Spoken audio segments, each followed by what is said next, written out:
Imagine a world where 80% of the population instantly transforms into mindless, flesh-eating zombies. For the few survivors, death is merely delayed. Food becomes a luxury more precious than gold, and water is a lethal poison. One sip, and you join the ranks of the undead. This was the living hell Shenel endured. He was the absolute last survivor, wandering a broken world for months, searching for a single beating heart. But he found nothing but twisted abominations. Faced with an eternity of crushing solitude, he finally chose to end it all. However, death was not the end. He jolts awake 27 days before the nightmare begins. Fate has granted him a second chance. In this timeline, he vows to slaughter anyone who stands in his way and build the ultimate organization of survivors. And after a lifetime of loneliness, he intends to surround himself with beautiful, loyal companions to keep the cold nights at bay. He possesses a god-tier Cheat the Void ability. He can open a dimensional inventory where time stands still, keeping food eternally fresh. While he will eventually master void walking right now, his body is frail. Suddenly his phone rings. It's his uncle summoning him to the company. His uncle is furious. Shenel just liquidated 3 billion in shares for a mere 1 billion cash. But Shenel knows the truth. In less than a month, paper money will be trash. He uses that fortune to stockpile mountains of pork into his void space. He plays the fool, but his eyes are cold. He knows this man orchestrated the accident that killed his parents. He was naive once, but never again. He creates an excuse to leave. Someone has found the specific dog he's been hunting for. Even animals can awaken into terrifying beasts, and this dog is destined to become the legendary Thunder King. He tracks it to a dog meat restaurant, identifying the future Beast King by a missing piece of its ear. After tossing cash at the seller, he rescues it. He must bond with the creature now before its apocalyptic power awakens. On the way home, he spots a familiar face, Sudu. In the previous timeline, this man was a shield who died protecting Shenel. This time, Shenel swears to give him a king's life.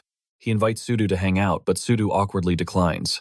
He misunderstands Shenel's intentions, claiming he doesn't swing that way. Our protagonist just smirks. He doesn't know him yet. But when hell breaks loose, Shenel will ensure his survival. Later, while washing the Thunder King, his mind races. He needs an impenetrable fortress, and only the elite by his side. But a base requires resources, and the most critical asset is water. Soon, all sources will be polluted. Only rainwater will remain pure. As he shares a meal with his dog, a knock echoes. It's Mayu, a high-level culinary instructor he hired. He paid an exorbitant 500,000 just for lessons. She assumes he wants a date. Seeing his handsome face, she wonders why he's paying for cooking classes instead of chasing girls. She leaves after the lesson, unaware that the world is about to end. Shenel watches her go. His mind shifts to greater prizes, the twin sisters Ming and Millie. One wields devastating flame. The other commands the holy light of revival. He needs that power in his house. He dispatches a private investigator to locate them immediately. The clock ticks down. 5 days until doomsday. His inventory is packed with food and leverage. He's equipped with custom alloy armor and high-voltage batons. Electricity is the ultimate weapon against early-stage zombies. With a reinforced truck secured, the final night arrives. Sleep is impossible. 1 hour and 20 minutes remain. It is time. He calls his uncle pretending to pay a visit. But tonight blood will spill. On his way out, he spots Sudu and warns him to find shelter by 9 o'clock. Meanwhile, his treacherous family plots against him. Shenel arrives, playing the innocent nephew, and sits down to eat. Suddenly, a chaotic noise erupts from the maid's quarters. His cousin investigates only to find the nightmare has begun. The maid has turned horror strikes as she tears into a victim. The cousin stumbles back and the monster rushes him. He tries to lock the door, but Shenel is merciless. He electrocutes his cousin, kicks the door wide open, and sneers. In this life, you don't get the luxury of a quick death. It's far more entertaining to watch you be devoured. The uncle arrives demanding answers, but our cold protagonist offers no mercy. Screams fill the air as the cousin is eaten alive, while the uncle watches in paralyzed horror. Shenel delivers a brutal slap to his uncle's face, revealing he knows about the murder of his parents, then throws him to the zombies. Only when silence returns does he step in, finishing the undead with his blade and extracting a crystal from its skull. This is the source of power. These cores are the key to evolution for both humans and monsters. Red ones fuel flame users, but he needs the transparent cores to upgrade his spatial mastery. Outside, the screams of the city begin. The apocalypse is here, and for Shen, the great harvest has begun. The walking dead outside were mere fodder. Safely inside, he unleashed the beast within. A blinding light engulfed him. His awakening was finally beginning. Pain split his skull as he focused raw mana into his palms. With a roar, he blasted the energy forward and blew a gaping hole through the solid wall. But the effort drained him. In this hellish new world, superhumans were ranked from grade 1 to 10. Above them stood the king class. Yet, having absorbed the Thunder King's core, he had ascended to a realm far beyond the king's. He even imparted cultivation secrets to his hound, granting the beast magical attacks. Clad in high-tier battle armor, he stepped out into the chaos. It was harvest time. He slaughtered the infected with ease, entering a silent market where the stench of Delpagan, death, hung heavy. With a wave of his hand, he swept every shelf into his spatial inventory. Nothing left behind. He knew the location of a strategic warehouse, a gold mine of supplies. But a massive horde blocked the path. Perfect. He seized the chance to farm experience and cores. His armor deflected their claws, but his stun baton eventually ran dry. Without hesitation, he jammed the dead weapon into a zombie's skull and summoned a fresh one from the void. Jumping into a truck, he smashed through the gates. Inside, the undead swarmed like ants. But from the shadows, human vultures watched. Blinded by greed, they saw him not as a survivor, but as a loot drop. They plotted to steal his truck and his life. Unaware of the ambush, he continued emptying the loot warehouse into his dimension. Suddenly, a woman rushed out, feigning gratitude. "Thank you for saving me." But it was a trap. Two thugs lunged, grabbing him. Their victory was short-lived. The Thunder King leaped from the truck, his beastly aura freezing them in terror. He seized the opening, his dual batons, singing a symphony of agony against their skulls. The woman trembled, begging for her pathetic life. But our protagonist believes in true gender equality. "Thunder King," he commanded. "End her." A lightning-charged headbutt sent her flying. She convulsed on the ground, paralyzed. Now she was nothing but bait for the horde. Ruthless. He then cleared the entire warehouse, securing 60,000 tons of resources. A king's ransom. As he drove back, a fool stood in the road, demanding the truck. The bandit screamed threats of murder, but the MC simply sighed. He despised those who preyed on the weak, knowing their greed made them dangerous. A simple hand signal sent Thunder King into action. The beast moved like a blur, leaving the bandit broken. But the MC's eyes were cold. "Finish it," he ordered. "Hesitation is death in this world." The dog obeyed, tearing out the enemy's throat. Lesson learned. Back at his base, a swarm besieged the entrance. But against the thunder, came child's play. The beast decimated them. Watching from the balcony, his friend Sugu stood beside a woman named Chen Jin. Panic twisted her face. "Don't open the door," she hissed. "That maniac is luring the monsters here to kill us all." But Sugu's loyalty was ironclad. He shouted to his friend, ignoring her venom. The MC looked up, his gaze darkening. He recognized that face. Asterisk. Ah, the poisonous viper. Asterisk. How could he forget? She was a burden who nearly got them killed in his past life. A scheming parasite. She used Sugu like a lab rat drinking clean water, while he suffered, all while feigning innocence and manipulating their feelings. Not this time. She would serve as the perfect lesson to shatter Sugu's naivety. Some people simply didn't deserve salvation. She reached out for a handshake, smiling fake warmth, but Thunder King shredded her bag, supplies spilled everywhere. Caught red-handed, the MC smirked, tossing a drink to Sugu. The woman's face twisted in rage. She claimed she was starving, that she had no food. "That's mine," she shrieked, lunging for the bottle. But with a subtle trip, he sent her eating dirt. She resorted to crocodile tears immediately. "You're bullying a helpless girl. You call yourselves men." But our boy was immune to her theatrics. He handed Sugu double rations just to spite her. Realizing she had no power here, she quickly bowed her head, apologizing and claiming fear made her act out. "We're going to the market," he announced abruptly. He walked to his hound, whispering a secret order times herd every zombie in the sector to this house. Asterisk. From his spatial inventory, he pulled out garlic. "The show is about to start," he muttered. Hauling the bulbs to the rooftop, he spun a web of lies. He told them zombies despise the smell. A fatal deception. In reality, the scent was like blood to sharks. "We need more." He lied. "I have to go back out." Below, the groans of the undead grew into a roar. Chen Jin trembled, eyeing the garlic bowl. Asterisk. "I need that repellent to survive times." The door below began to splinter. Acting fast, the MC crushed garlic over his own head, signaling Sugu to follow suit. But before the loyal friend could react, Chen Jin snatched the bowl. She drenched herself in the juice meant for Sugu. The betrayal was instant. Sugu had planned to share, but her selfishness exposed her rotten core. The MC looked at his friend. "You see that, Sugu? In the apocalypse, some beasts wear human skin. The realization hit Sugu like a truck. The woman paused, sensing a trap. I didn't force you, the MC scoffed. He leaned in, whispering the nightmare truth. Correction, zombies times love times the smell of garlic. You just marinated yourself for dinner. She froze, absolute terror seizing her soul. I just want to live, she screamed. His eyes were dead calm. We all do. But you just ran out of luck. I only desire to live. Is it truly a sin to sacrifice you?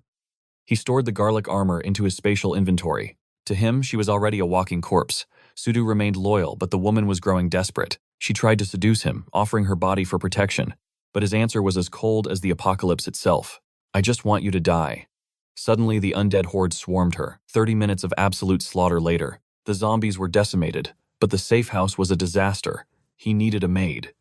Perhaps that culinary teacher. She was a master chef and a hard worker. If she was still breathing. He summoned provisions from his spatial dimension. He turned to Sudu. Feel any changes? Sudu clenched his fist. A new power was surging through his veins. He was evolving. Chenlu explained the system while his dog mopped the floor. Later, resting on his bed, he counted 42 core crystals. Focusing his aura, he manifested a blade from thin air, the Void Sword. It could only exist for 7 seconds. A divine skill from his past life awakened early. He would master the Void Passage soon. At dawn, he equipped Sudu with armor. Target the grain storage. It was time to hunt. They carved through the horde and breached the dark facility. A skeleton lay stripped clean. Chenlu's eyes narrowed. Zombies don't eat bone. This was the work of mutated rats or ants. Suddenly, Chenlu sensed a lethal presence. Run, it's a nest. A swarm of mutated rats erupted from the shadows. A cat-sized beast pounced on Chenlu's back. He slammed into the ground. Attack Sudu. Don't hesitate. In this apocalypse, every creature was evolving. The weak would be devoured. The battle escalated instantly. Sudu lost his footing and crashed to the floor. Fangs snapped at his neck. Sparks flew the armor held. Chenlu realized the situation was becoming critical. He pulled raw meat from his spatial dimension, creating a distraction. It was time to unleash the Void Sword. It would drain his energy reserves, but he had no choice. One strike, he severed the Rat King's head instantly. He extracted a massive crystal from the corpse. Sudu harvested the fangs. With enhanced strength, they secured the loot. Chenlu emptied the warehouse into his dimension. Mission complete. Now the real grinding began. 3 days of cultivation lay ahead. The Rat King battle had been a wake-up call. He needed absolute power. 3 days later, even Thunder King the dog had ascended to rank 2. But Chenlu still needed a manager for his life. He remembered Maya, the culinary genius living in the nearby 5-star hotel. Once he hit rank 3, he would find her. He returned to deep meditation, absorbing crystals. In his past life, reaching rank 3 took an entire month. Now, only 3 days. His Void Sword duration extended to 20 seconds. He was finally ready for the outside world. The next day, they breached the hotel, slaughtering zombies along the way. A door swung open. Brothers, save us. It was Luibo the waiter. Chenlu cut to the chase. Do you know Maya? Inside, a cruel drama was unfolding. A blue-haired woman was beating Maya, get out, there's no space for you. Supplies were low and humanity was fading. To survive, they chose to discard the weak. A blonde man stepped forward. For the greater good, you must be sacrificed. Go die so we can live. They shoved her into the hallway, locking the door behind her. The undead lunged for fresh meat. Suddenly, steel flashed. Chenlu and Sudu arrived, decimating the horde. Inside, the mood shifted instantly. The blue-haired woman smiled aggressively. Heroes. Thank you for saving us. I'm Limmy. She flaunted her fame as an actress, expecting worship. But Chenlu's gaze walked right past her. He knelt beside Maya. Why were you crying outside? Through sobs, she revealed the dark betrayal of her companions.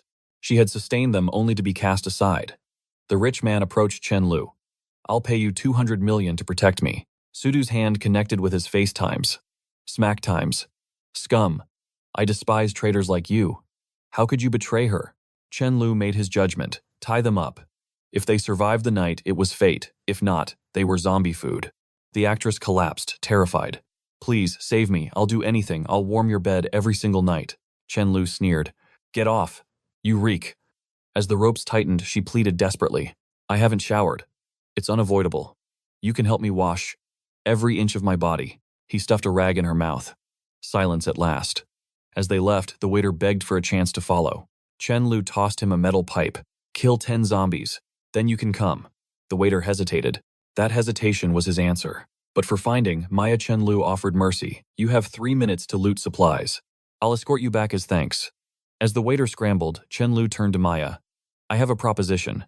Your domain shall be provisions and logistics, a fitting role for your talents.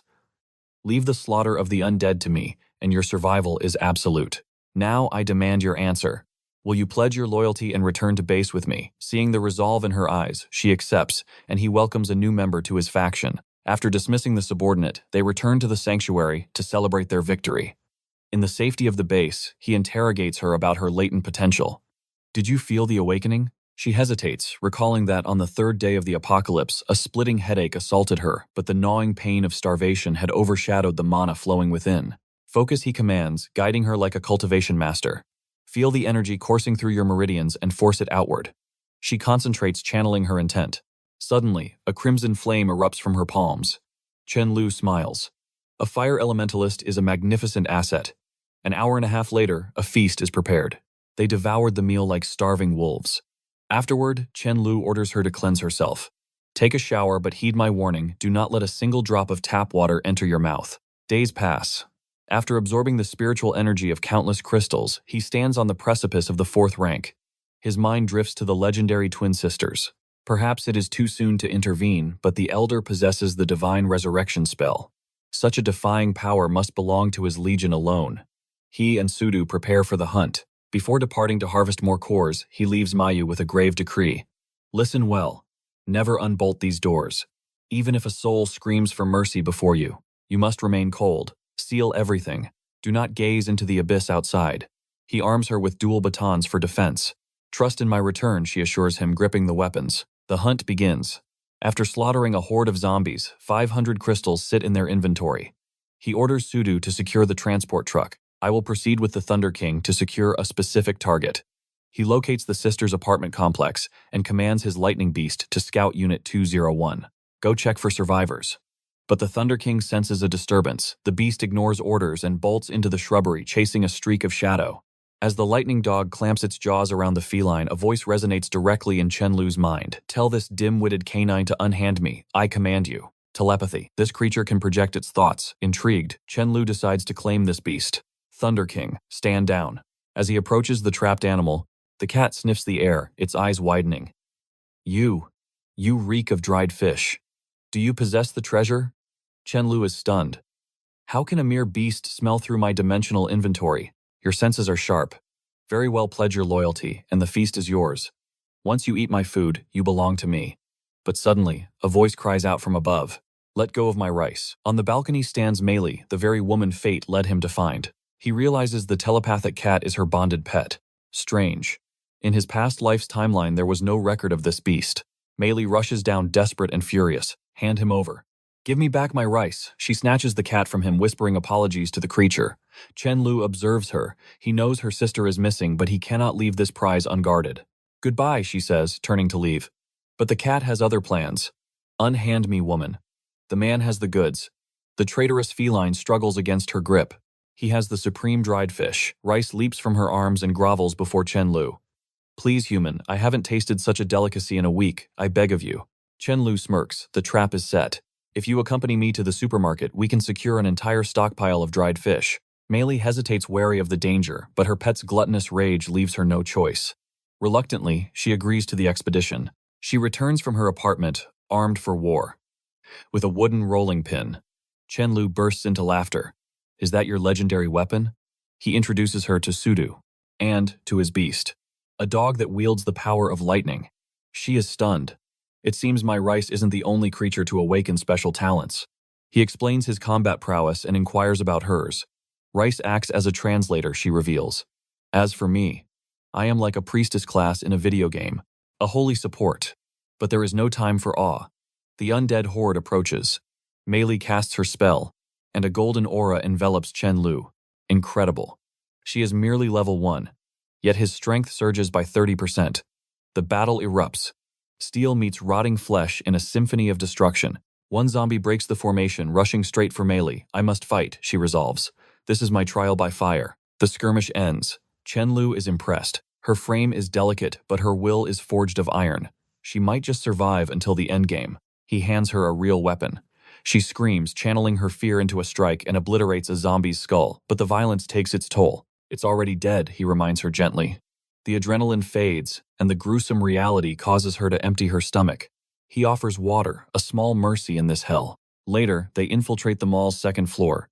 He tosses her a pack. Fill it with supplies. But as she gathers resources, a massive shadow looms behind her. A rank 3 abomination. A mountainous glutton of a zombie blocks her path. She screams for salvation, but the monster is a juggernaut. She throws the bag in panic, sprinting for her life, only to crash into Chenlu's chest. He recognizes the threat immediately. A tank-class mutant. Immense strength, charging skills, and a self-destruct mechanism. A walking catastrophe. Yet fear does not exist in Chenlu's dictionary. Thunder King strikes from the shadows, distracting the beast. Chenlu draws his void sword. The blade hums with dark energy as he slices through the air. One strike. Absolute devastation. Meili clings to him, trembling. He felled such a nightmare with a single blow. He is a shining hero.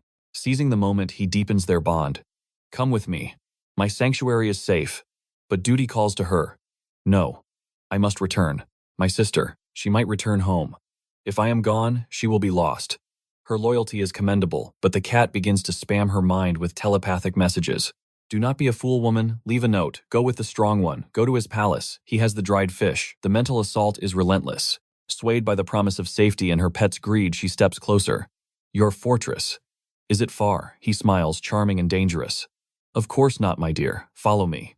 At his base, she is left speechless by the luxury of a hot meal. But as the plates are cleared, her resolve returns. Thank you for the food, but I must go back. Darkness has already swallowed the city, making the streets a playground for monsters. It is far too dangerous for you to return alone. Why don't we accompany you? My team can secure the location until your sister returns. They arrive at the safe house, Mayu joining their formation. Originally, they planned to secure separate safe houses nearby. But the question hangs in the air. Why don't we all establish a base here together? It would be safer.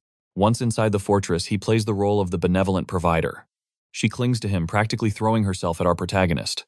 But behind his smile, a cold calculation runs deep. Patience. If I reveal my true nature now, the game is over. They divide the territory, and Chenlu claims the master bedroom. He briefly wonders where they will sleep when the true owner returns. But he dismisses the thought. First, he must teach her the ancient art of absorbing energy crystals. Meanwhile, we cut to Ming fighting for her life in this apocalyptic hellscape. She is a blazing inferno of power, but her rage is building. Her teammates are nothing but dead weight dragging her down. She burns through her mana just to keep these parasites alive. She finally reaches home, the sisters reuniting at last. But Chenlu's sharp eyes spot two unwanted guests lurking behind her. The men stare at the sisters with disgusting predatory grins. Two beauties in one place, today must be our lucky day. Ming is instantly wary. Who is this man? Millie explains that Chenlu is their savior, but Ming trusts no one. One of the thugs reaches for her arrogance, dripping from his voice. Forget him. Let's secure the girl first. They offer her scraps of food like she is a beggar. She rejects them coldly. She is a queen, not a charity case. Upstairs, Chenlu takes command. Mayu, prepare the rice. The command shocks her. White rice is more precious than gold now. They ascend and come face to face with the Thunder King. The thugs are baffled. Why do you have a beast? Food is scarce. Chenlu looks them dead in the eye. I am not wasting it. My dog eats better than you ever will. Rage explodes in their eyes. You feed white rice to a mongrel while humans starve in this ruined world. Ming silences them with a glare that could cut glass. Shut your mouths. Do you think I don't know why you followed me? They sneer, masking their fear with threats. You will regret crossing us. But our boy simply pats the Thunder King. A silent command passes between master and beast. Kill. The dog wages its tail, sensing fresh meat. These fools are courting death. We flash back to a crucial moment of manipulation. Chenlu had already planted the seeds of doubt in Millie's mind. Tell me, Millie. Between me and your sister, who is the true leader who can secure your future? The answer was obvious, but he needed total submission. You must bring your sister to our side. I will not share a single grain of rice until she bends the knee. This is for her own survival. Back in the present, Ming storms into the kitchen. She sees the feast, and her blood boils at the extravagance. Mayu simply shrugs. I follow the master's orders. Ming confronts him, fury in her eyes. Chenlu, why are you wasting our supplies? Do you want us to starve tomorrow? He smirks. It is a celebration after all. It is too much, she cries. He cuts her off with a voice like steel. It is mine. You have no say in this. She looks at the table. 4 settings. Wait. Where is my place? Fine, I will just drink soup. She tries to maintain her dignity, reaching for a chair. But the atmosphere instantly turns freezing cold. What do you think you are doing? Chen-Lu asks. Sitting down, she replies. Suddenly, Millie speaks up. I am sorry, sister. Chen-Lu is kind, but you must learn your place. The betrayal strikes deeper than any blade. We are about to dine, Chen-Lu says casually. You are welcome to watch, but this food is not for you. What you said, this was a celebration for me. I said no such thing. He counters, his voice void of emotion. I only feed my people. Those who risk their lives for me. He turns to Millie. Are you my person? Yes, she answers without hesitation. Even the dog and cat look at Ming with pity. She is completely isolated. If you want to eat, swear your loyalty to me. Ming's pride shatters. You are trying to humiliate me. She refuses the bait. I won't eat your charity. Get out of my house right now. She storms to her sanctuary only to find. Act as his underwear. Sister, why did you let this smelly brute invade my private chamber? Millie sighs. He is a gentleman, sister. He needs a place to stay. She is defending the invader. Ming feels the walls closing in. She retreats to the shower, the hot water hiding her tears. You bought my own sister with food. You monster. Just you wait, Chen-Lu. I will have the last laugh. But from outside, the sweet scent of grapes drifts in. Her stomach growls, betraying her resolve. Damn it. Do I really want to surrender? It has been days since the apocalypse began. Surely those grapes are frozen solid. They lack the freshness of the old world. But fate had a surprise in store. Chen-Lu observed her, noting that her fiery physique held dormant potential. She possessed the talent to awaken a powerful ability. As she turned to leave, he tossed out a lure. Millie, why rush off? These grapes are bursting with spiritual energy and sweetness. I even saved the best bunch just for you. She glanced back, eyes narrowing in suspicion. She knew he was provoking her intentionally. Storming into the room, she grabbed her sister. He is conspiring with that stranger. He is trying to manipulate my emotions. She pinned Millie down, tickling her to break the tension. Millie tried to reason Chen-Lu is the superior captain. This is all part of his grand strategy, sister. Her sister scoffed, believing Millie was already brainwashed. You would follow him into the abyss without question. Must a warrior use such underhanded tactics? Does he truly believe he can tame me with a few distinct meals? If he desires my loyalty, he must prove his martial dominance. I will challenge him to a duel. Determination burned in her eyes as she stood up. I will not be bought with food. I am going on a scavenging run to prove my worth. She prepared to head out into the danger zone. Millie pleaded with our protagonist to stop her, but his expression remained cold. I have no reason to interfere with her path. However, he added calmly. Millie asked if she could support her sister. Permission granted. Go. But ensure your own survival. Just remember to stay vigilant. He mused silently. Perhaps this gentle approach is inefficient. In my past life, that woman was a wild stallion, impossible to tame. 10 minutes later, she returned victorious with supplies. Mayu, prepare the beef noodles immediately. The aroma of victory was about to fill the safe house. Chen-Lu turned to Millie, outlining the terms of engagement. In 3 days, the duel commences. If I emerge victorious, she swears absolute obedience. And if I fall, she may command me as a slave. She demanded to know why they must wait. Why not settle this with blood right now? My spiritual energy is currently unstable, he lied smoothly. But the truth was far more critical. He was on the verge of breaking through to rank 4. He scoffed. Besides, in your current state, you would lose to my beast Thunder King. Her pride flared. Are you insane, losing to a dog? I was merely jesting, he smirked. But suddenly Thunder King let out a low, menacing growl at the entrance. A threat had arrived. A desperate voice cried out from the hallway. Millie, are you there? Please. I saw you return. Spare a morsel for a starving neighbor. I have not eaten in 2 days. Millie approached the door, her heart hardening. We have nothing to spare. Leave at once. She turned to her sister, whispering the harsh truth.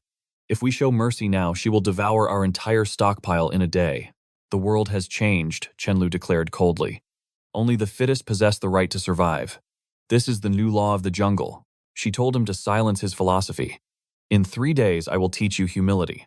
But the cat hissed, sensing malicious intent behind the door. Outside, the old woman's demeanor shifted instantly. I never knew that brat could be so vicious. Shadows moved behind her, armed thugs lying in wait.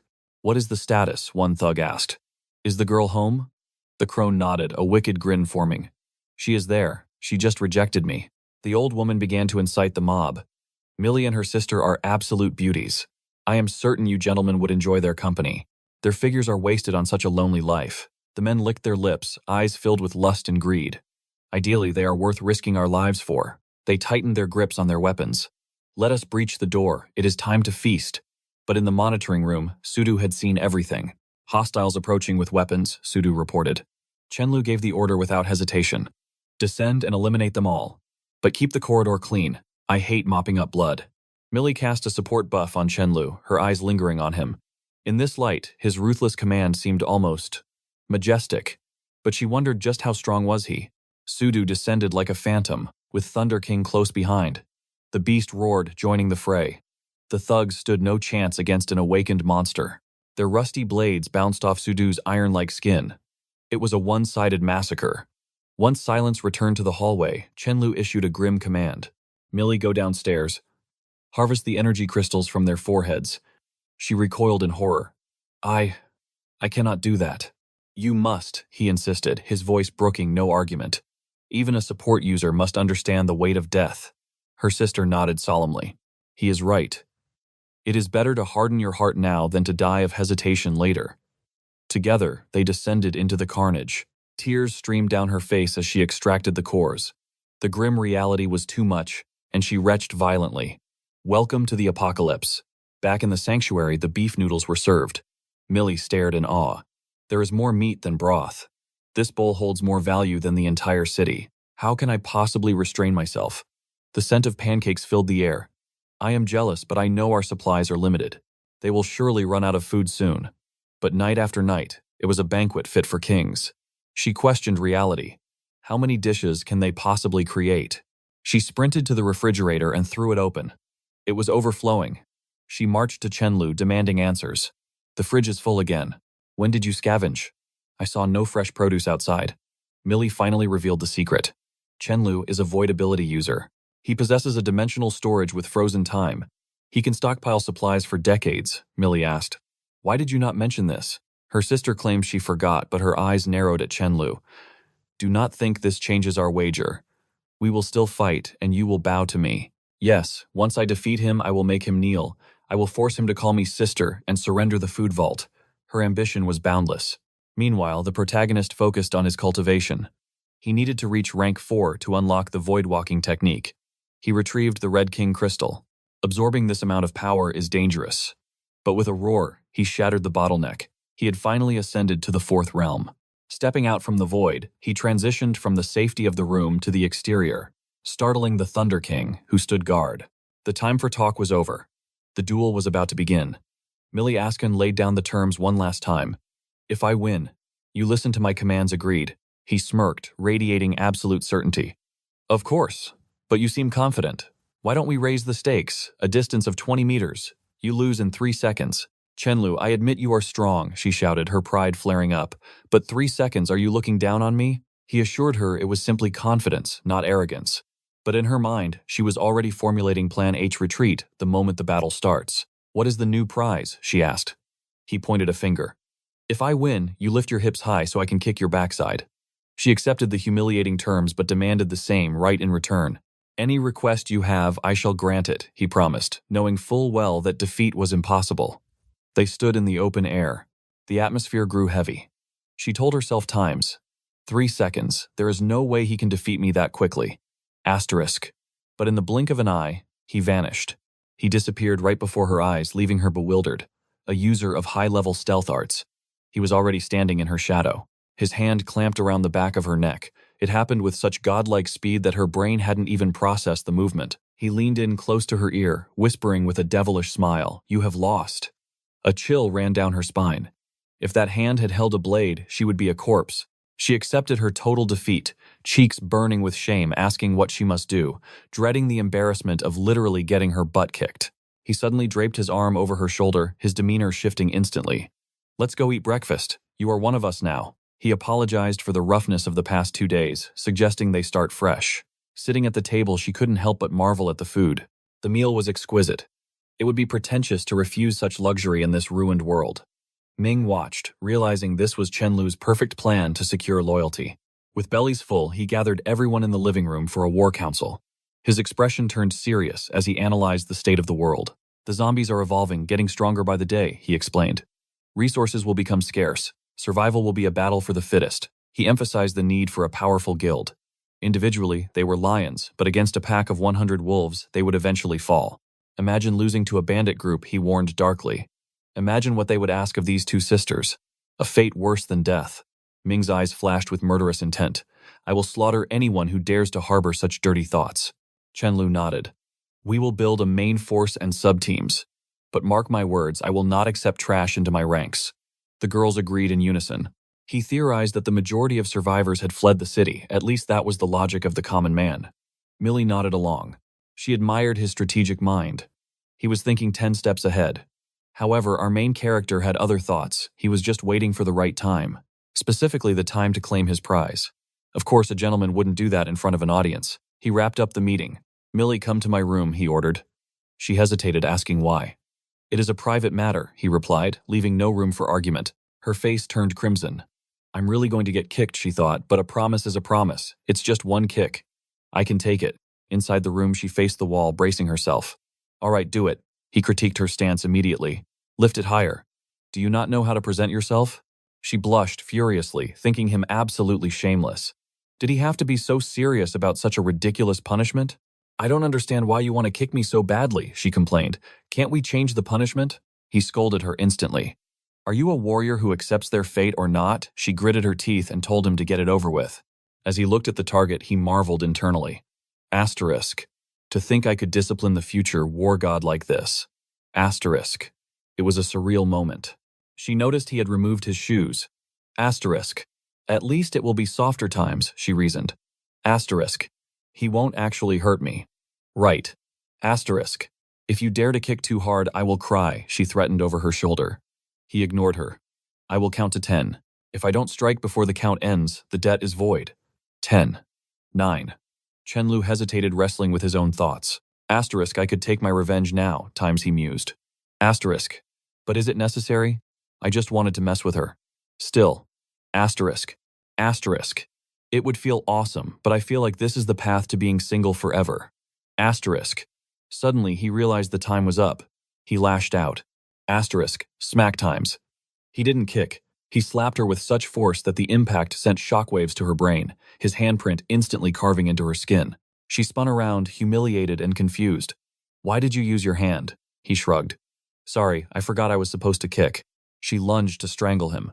If you breathe a word of this to anyone, you're a dead man. Okay, I'm going out, he laughed, retreating. He promised to have Sister Mayu cook a feast to celebrate her joining the team. She found it strange. He never asked what she liked. Yet seeing the table laden with her favorites, she was floored. Oh my God. Without Chenlu, I would never eat like this again. Grateful, she thanked him. Soon after, he announced their departure. They were returning to his old territory. This place was compromised. They needed more recruits. On the journey, a scene caught his eye, a group of survivors fighting a desperate battle against the undead. A man in a black bandana shouted orders.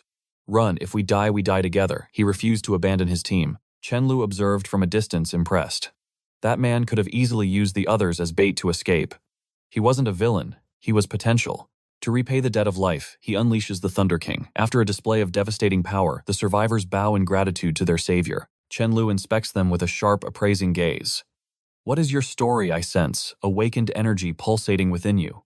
The leader steps forward to report. I am Fu the eldest. My body has been forged into living steel. He points to his brothers. One commands the freezing frost, while the other wields the destructive power of lightning. Though compared to your divine beast, his lightning is merely a spark. The final member controls the shifting sands. Fu's expression darkens as he recounts their struggle. They sought resources, but fate was cruel. They clashed with venomous zombies, creatures of toxic death that nearly extinguished their party. Chenlu nods solemnly. In this living hell, numbers equal strength. Pledge your loyalty to me. Understanding the honor, Fu bows deeply, accepting his new captain. They board the transport without hesitation. Chenlu grants them sanctuary in his former stronghold, promising to return once his affairs are settled. Within the safe house, orders are issued. Mi Ling and Mi Ni are assigned the luxury of the third floor. Su Du and Ma Yu shall guard the second level. He signals for Da Wu. Walk with me. We must inspect our domain. The shadows of the neighborhood await their patrol. As he approaches, the new recruits' hushed whispers reach his ears. They tremble at the memory of the beast. Brother, that monster could slaughter all four of us in a heartbeat. Chen Lu steps into the light, interrupting them. I assume you know how to prepare a meal. He tosses them a bag of precious grain. Fu hesitates, his pride stinging. Captain, we cannot accept more charity after you saved our lives. We will hunt for our own sustenance. But our protagonist smiles, a calculated warmth in his eyes. Nonsense. We are blood-sworn comrades now. Sharing provisions is the law of survival. Internally, however, he scoffs. Asterisk. Real loyalty earns meat. For now you get rice.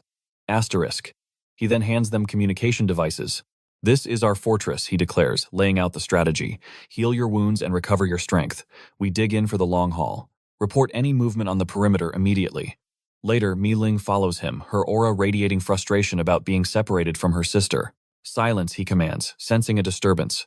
A heavy vehicle grinds to a halt nearby. A woman descends, exuding the aura of a queen. Her coat draped casually like a cape, she walks with the confidence of the strong. Chen Lu's eyes narrow. He knows this woman, Meng Yi. Asterisk, how could I forget her times, he thinks. Mi Ling whispers, who is that? Chen Lu replies, a celebrity CEO, a genius designer from the old world. But beneath that glamour lies a total psychopath. Memories of the previous timeline flood back. She built an empire where men were forbidden. In her sanctuary, romance was a capital crime punishable by death. Yet the queen herself was not bound by such rules.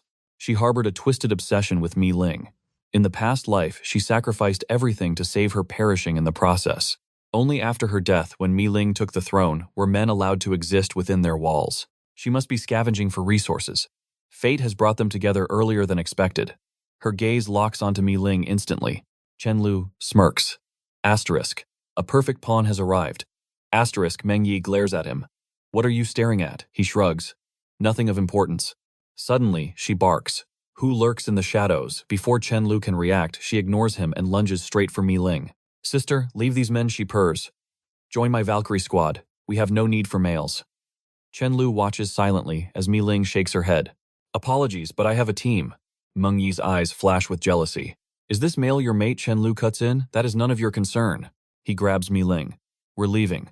As they walk away, Meng Yi stares daggers at his back. Asterisk. Filthy men. Always greedy, always lustful. Asterisk. Asterisk. He pretends to be indifferent, but I know his type. I will strip away his mask and show Mi Ling the monster he truly is. Asterisk. Her squad sets up camp nearby. Under the cover of darkness, Meng Yi approaches Chen Lu. He stops her cold. We are not friends. Keep your distance.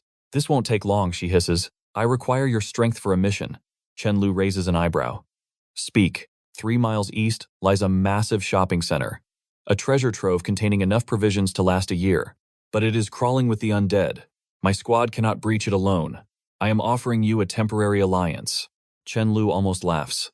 Asterisk. That mall, I already picked it clean. Asterisk. Why would she want to go to an empty tomb? Asterisk. Does she want to watch zombies dance times? He waves her off. Pass. I value my life. Facing hundreds of rotting corpses isn't my style. Meng Yi's face twists in disgust. Asterisk. A spineless coward. How could Mi Ling be charmed by such a weakling? Asterisk. She storms off. Her plan to lead him into a death trap failed. Since he refused the bait, she must resort to drastic measures. Chen Lu watches her leave, impressed by her killing intent. Asterisk. Jesus. That woman wants me dead, simply for standing next to Mi Ling. Asterisk. Asterisk. She is more vicious than I predicted. I have no quarrel with her, but if she bares her fangs, I will break them. Asterisk. No one suspects the dog is watching. Meanwhile, Meng Yi corners a delivery boy. To her, he is trash, but his control over the wind is useful. Listen closely, she commands. Use your gale force to draw the horde toward their location. I want that trash eliminated. The man, blinded by infatuation, bows low. I understand perfectly. It is the highest honor to serve you, my queen. However, he hesitates. After this deed, might I join your camp? She sneers, but nods.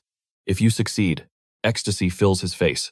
Thank you, goddess, I will not fail you. The wind begins to gather around him, carrying the scent of betrayal. Desperate to find him, Brother Fang sprinted through the ruined city, unwittingly acting as the perfect bait. A horde of the undead snapped at his heels as he reached the mansion, only to find Chen Luo and his loyal hound waiting in silence. Fang froze, guilt gnawing at his soul. He couldn't bear to sacrifice a friend just to satisfy a team of selfish women. Wait for me here, Fang shouted, his voice trembling. I'll draw the beasts away. Memories flooded his mind. A past comrade had once used this same strategy to gather resources only to meet a gruesome solitary end. He refused to let history repeat itself, but when he returned to apologize, Chen Luo remained calm, as if he had expected this betrayal. "It's fine," Chen Luo said, his eyes sharp. "I know you didn't bring this horde here with the intent to murder me." Chen Luo's gaze turned cold. "It was that woman Mu Anqi who ordered you to lead the zombies here, wasn't it?" Fang stammered, shocked by his deduction. She didn't say it was you. She just wanted to punish a scumbag." A scumbag, Chen Luo scoffed, realizing the depth of her malice. Suddenly, a deafening roar shattered the conversation. The ground shook. A rank 5 mutated zombie had arrived and chaos followed in its wake as a bus screeched into view. Inside, Mu Anqi smirked, believing her plan to feed Chen Luo to the horde was perfect, intending to save only her favorite lackey. But the battlefield is unpredictable. The rank 5 monstrosity unleashed its power, hurling a blazing fireball directly at their vehicle.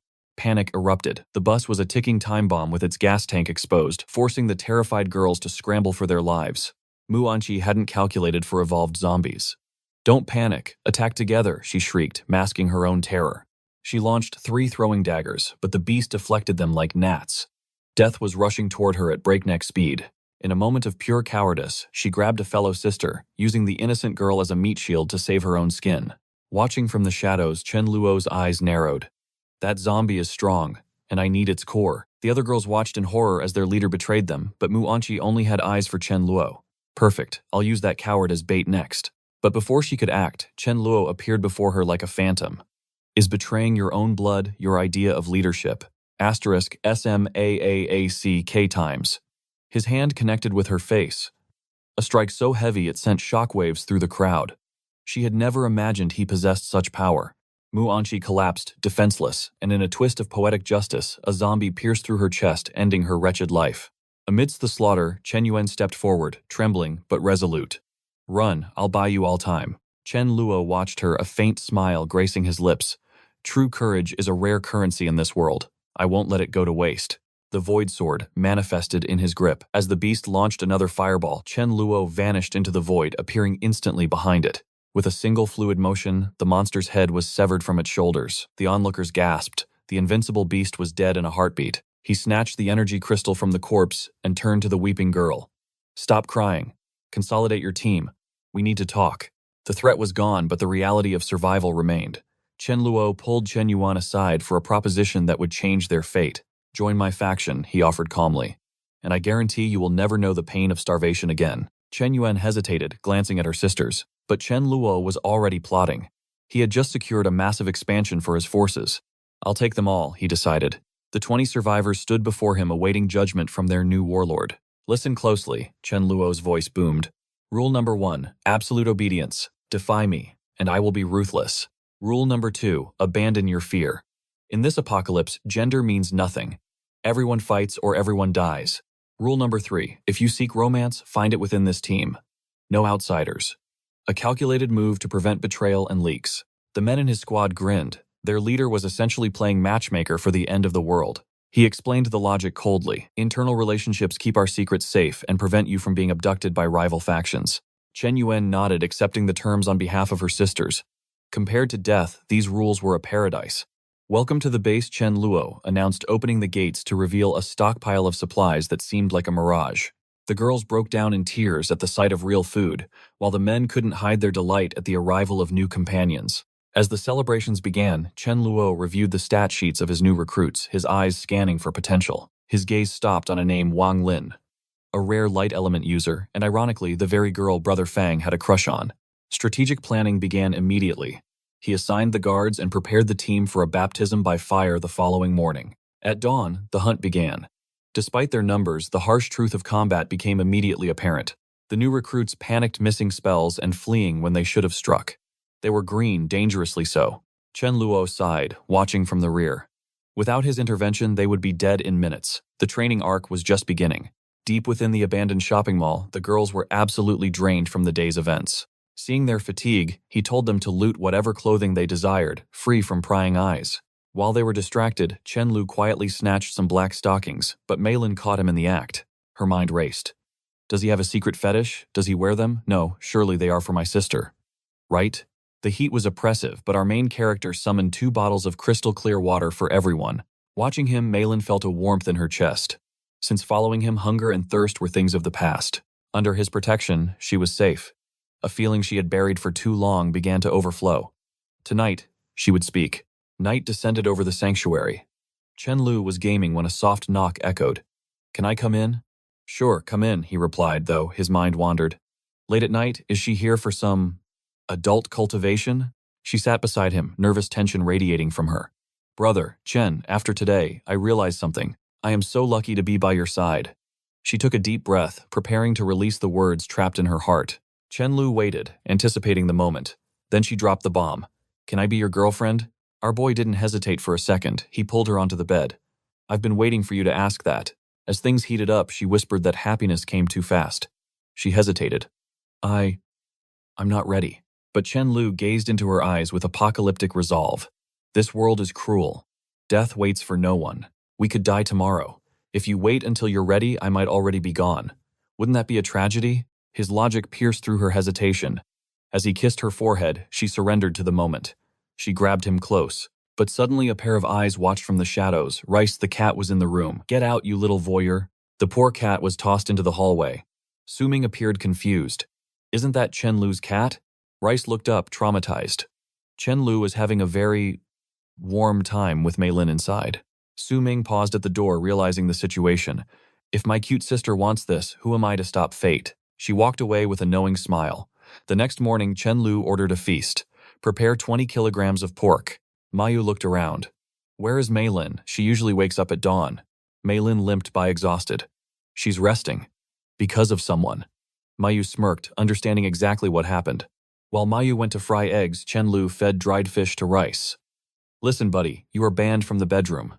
I can't have you interrupting my cultivation sessions with Mei Lin again." Breakfast was a joyous occasion. Meanwhile, outside the mansion, the scent of pork drifted on the wind. "Brother, that smells heavenly," a girl whispered. "Focus," the man replied. "We need water, not dreams." Before we continue this epic saga, smash that like button to help the channel grow. Part 2 is coming soon. Now hit that notification bell. Welcome back, my fellow survivors. A large table was set up outside the base. The wandering siblings approached cautiously. The girl spoke up. "Do you have clean water? We have food to trade." Chen Lu nodded, radiating authority. "Exchange is possible." They swapped supplies, but the siblings lingered. "Brother," they asked, eyes full of hope. "Are you a team? Are you accepting new members?" Chen Lu stepped closer, his aura imposing. "Why do you want to join us?" "Survival," she answered simply. "Very well. But you must prove your worth. Kill 10 zombies and bring me their spirit crystals. No vehicles." The man realized this was a quest from a powerful NPC. "It's doable," he thought. They accepted the challenge. As they left, the girl whispered, "Brother, I thought only we knew about the crystals." "Don't be naive," he replied. "Look at their supplies. They are elites. They know everything. He asked for 10, but we will kill 20. We must show them our power." 1 hour later, they returned, covered in gore but victorious. Chen Lu smiled. "Good. Now what are your abilities?" "I awakened on day 3, the man explained. "My sister awakened on day 2. I am a warrior class with enhanced strength." "My sister. She is more like a magician." "A magician?" Chen Lu asked. The girl raised her hand, summoning swirling dark energy. Chen Lu's grin widened. "A dark element user. They can summon undead and cast curses, an incredible asset." He ordered a feast to welcome them. Later, Chen Lu paced, sensing a shift in the air. Mei Lin was about to level up. Chen Lu barged straight into Millie's room, his intentions clear for the night. Millie panicked, diving onto the bed and burying herself under the blankets, shouting, "No, absolutely not. I'm still sore from last time," she cried out. Chen Lu hugged the trembling bundle of blankets. Fine. There will be plenty of chances in the future. I'll hold back for now." But then a devilish thought crossed his mind. "Wait a minute. You're a healer. Why don't you just cast a recovery spell on yourself? Then we can go round 2. "Brother, that is diabolical logic. That certainly was a creative use of divine abilities." The next morning arrived, and judging by their energy, the healing spell was definitely cast multiple times.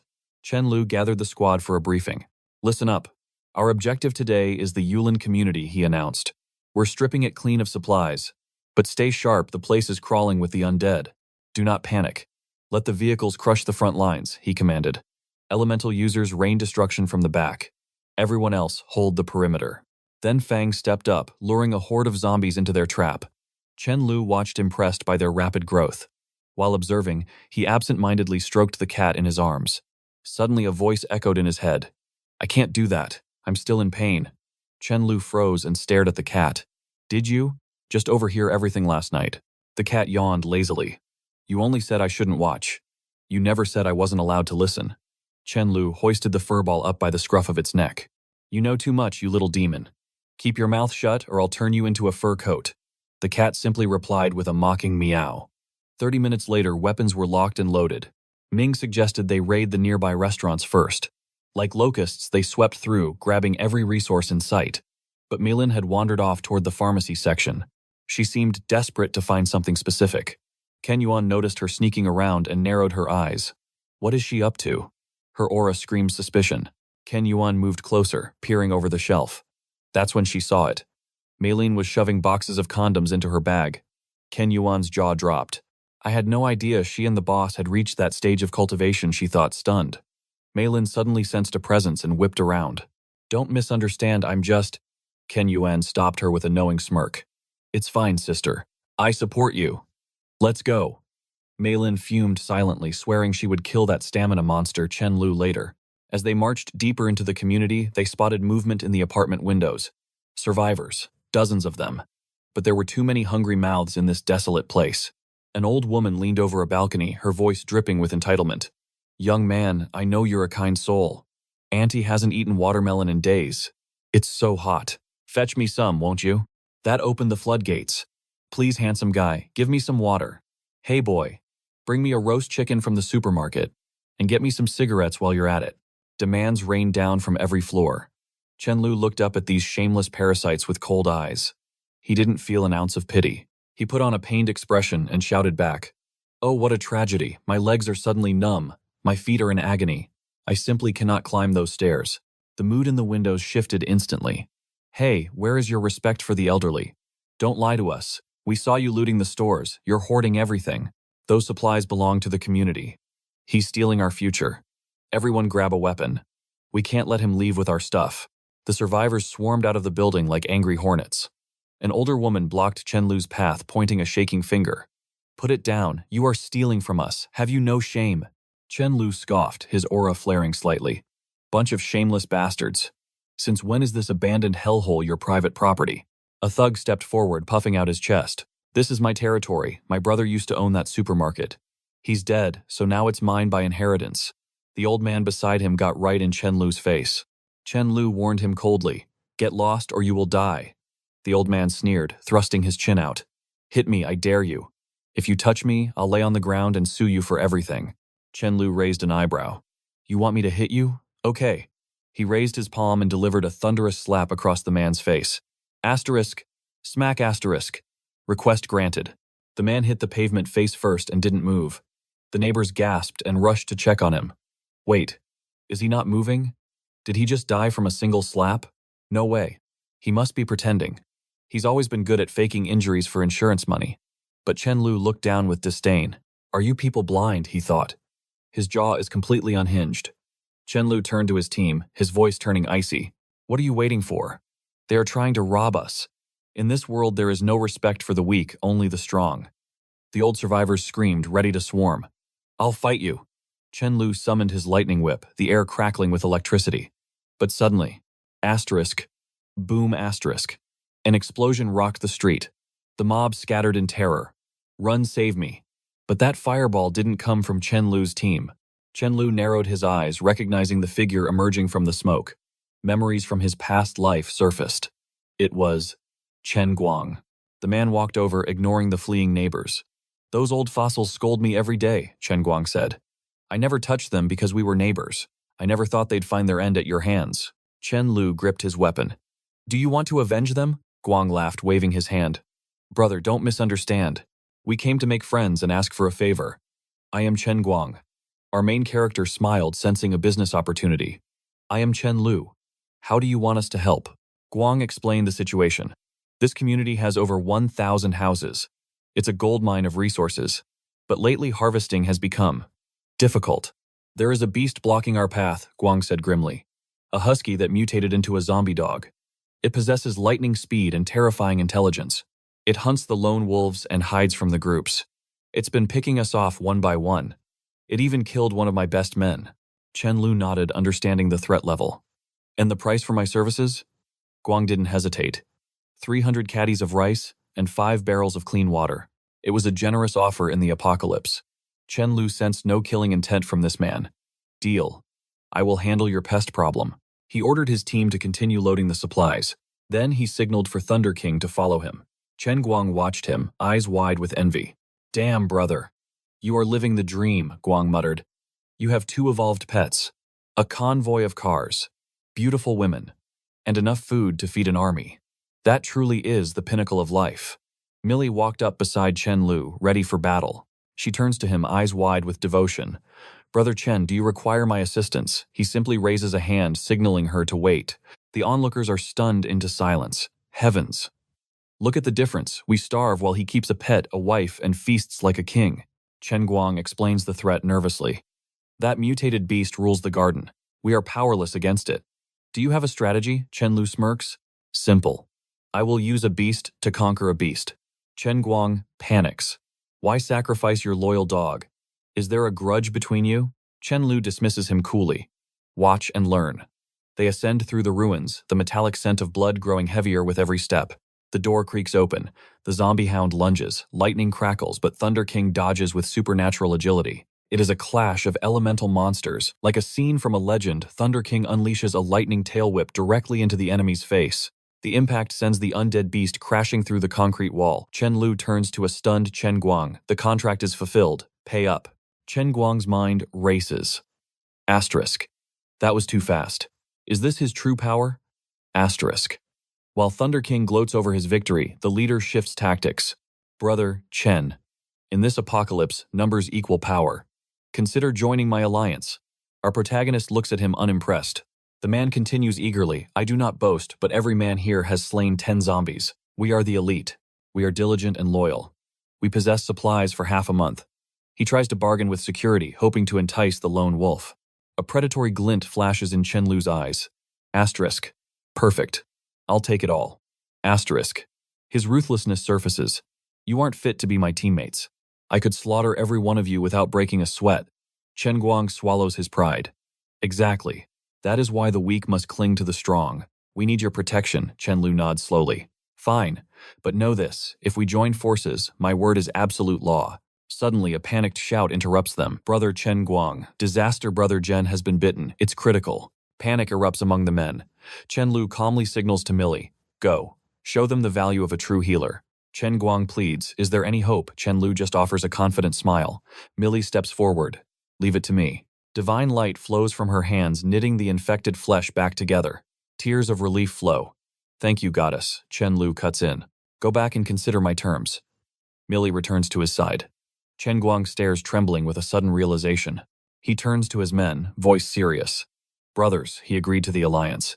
But the condition is absolute obedience to his command. The men exchange looks. He is powerful. He controls a healer. Under his banner, death is no longer a certainty. And yes, he is surrounded by beautiful women. That seals it. They bow to our boy. Brother Chen, we pledge our loyalty. Chen Lu lays down the iron law. You fight the undead. You follow my orders. Hesitate and you die. Break the rules and do not blame me for being heartless. The air grows heavy with his pressure. Since we are one unit, you will relocate to my territory tonight.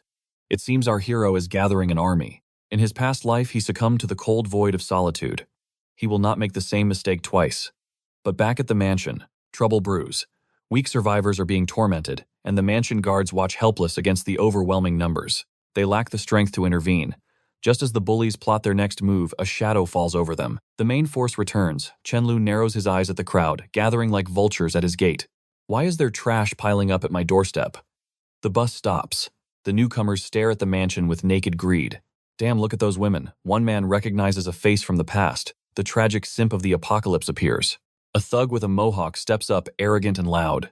Yo, you hiding food in there, share half or we have a problem. Asterisk. Smack times. A hand strikes his face. The simp leader glares. Shut your mouth. They risked their lives for these supplies. He plays the righteous hero, glancing at the beautiful sisters. Asterisk. I see you, brother. Putting on a show for the ladies. Asterisk. He bows to Chen Lu with fake humility. Forgive my subordinate. We did not know this fortress had a master.